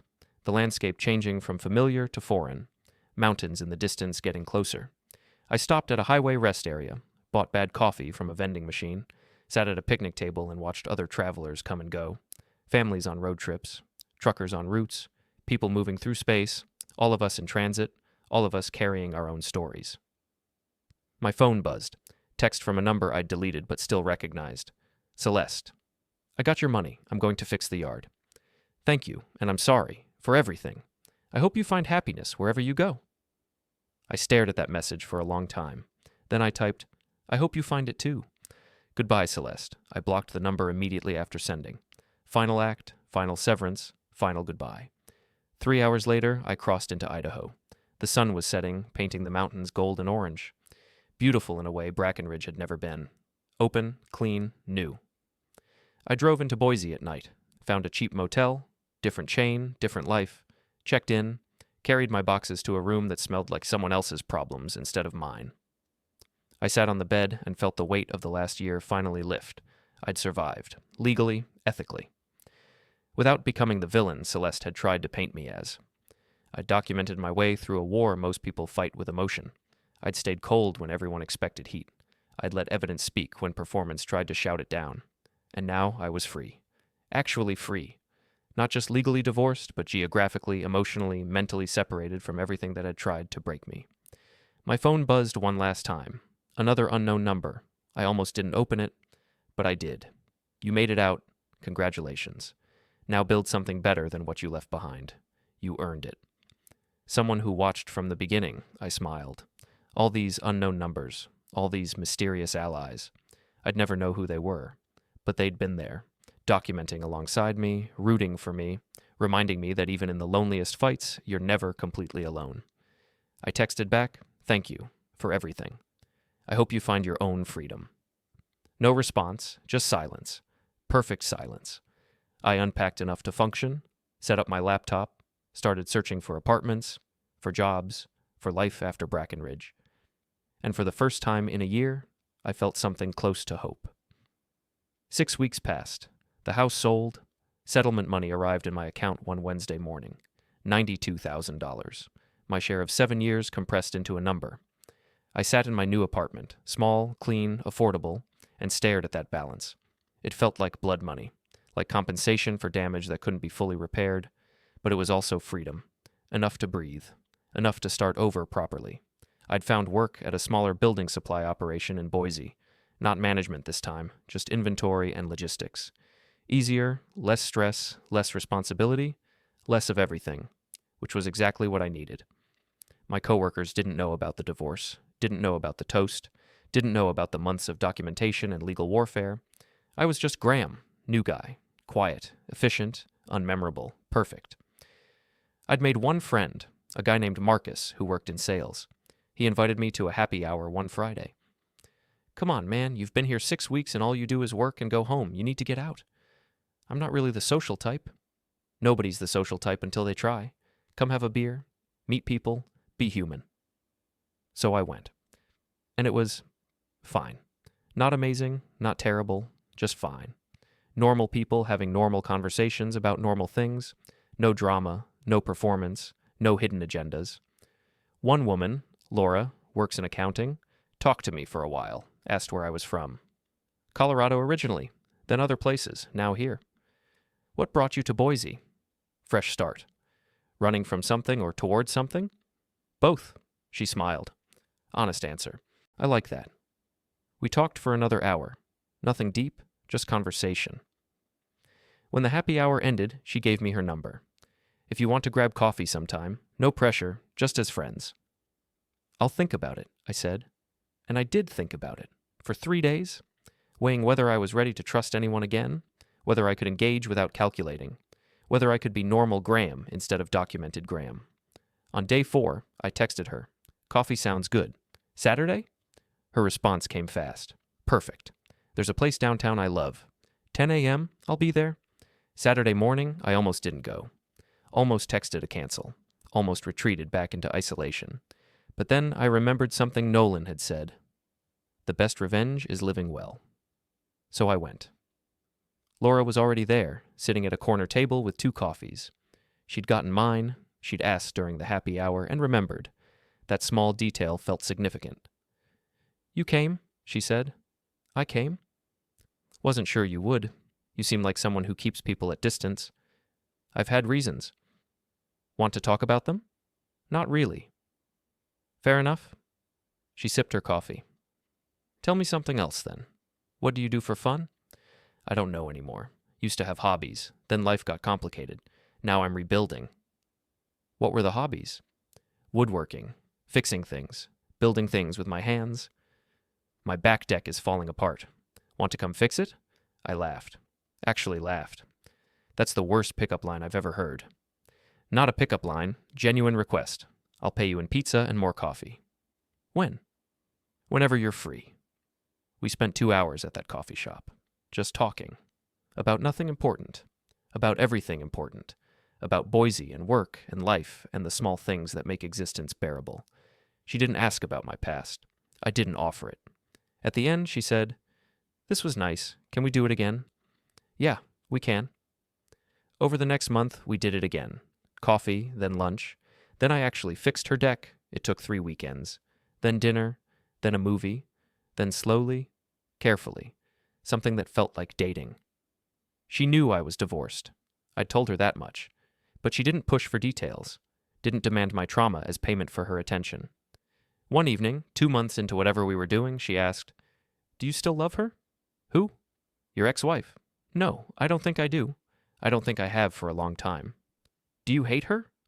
I thought about that. I did, for a while. But hate takes energy I don't have anymore. Now I just, feel nothing. Nothing's better than hate. Is it?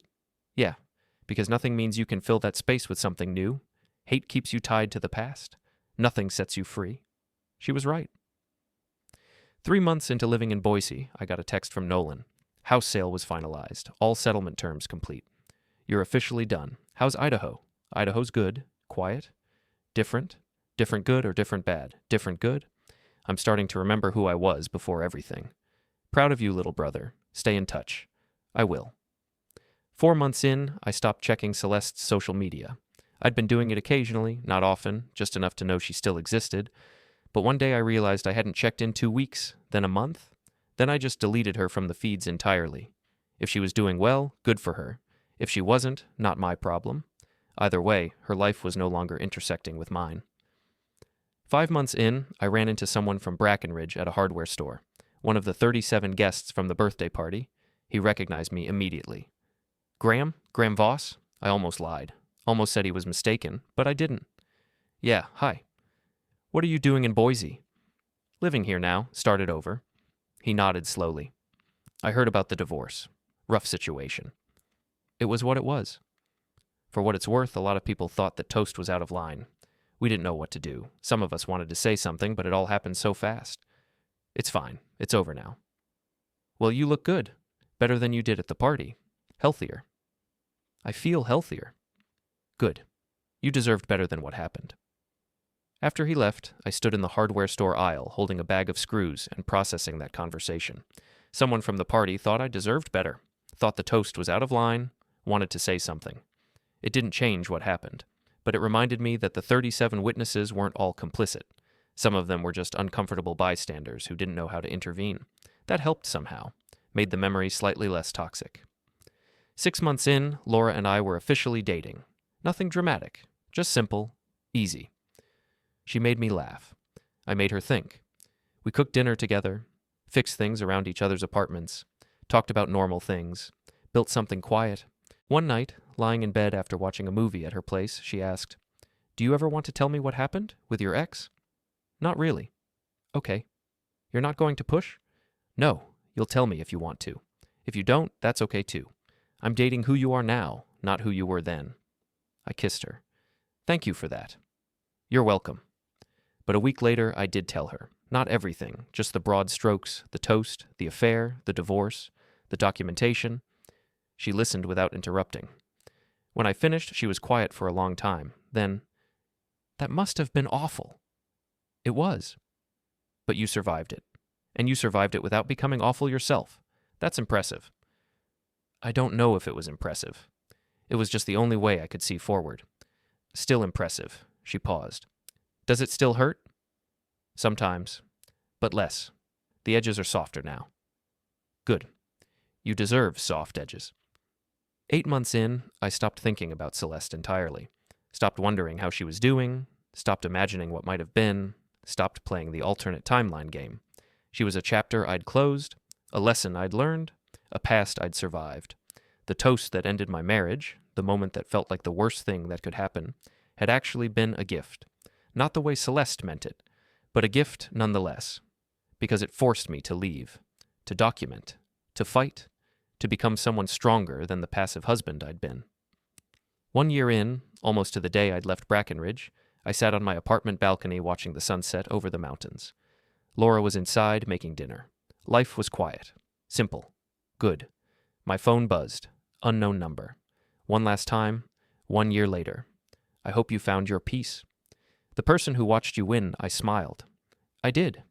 Thank you for being there. You did it yourself. I just reminded you that you could. Now delete this number and forget about Brackenridge.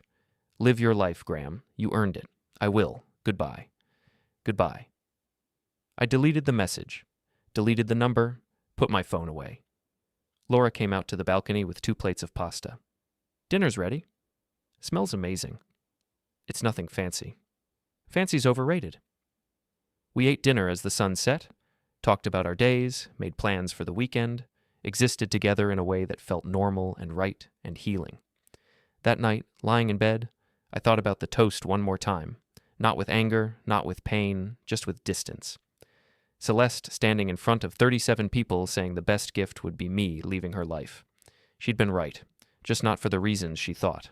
The best gift was me leaving her, leaving the marriage, leaving Brackenridge, leaving the person I'd been, and building something new, something honest, something mine. I closed my eyes and slept without dreams. The war was over. I'd won, not by destroying her, but by refusing to be destroyed. And now, finally, I was living. Really living.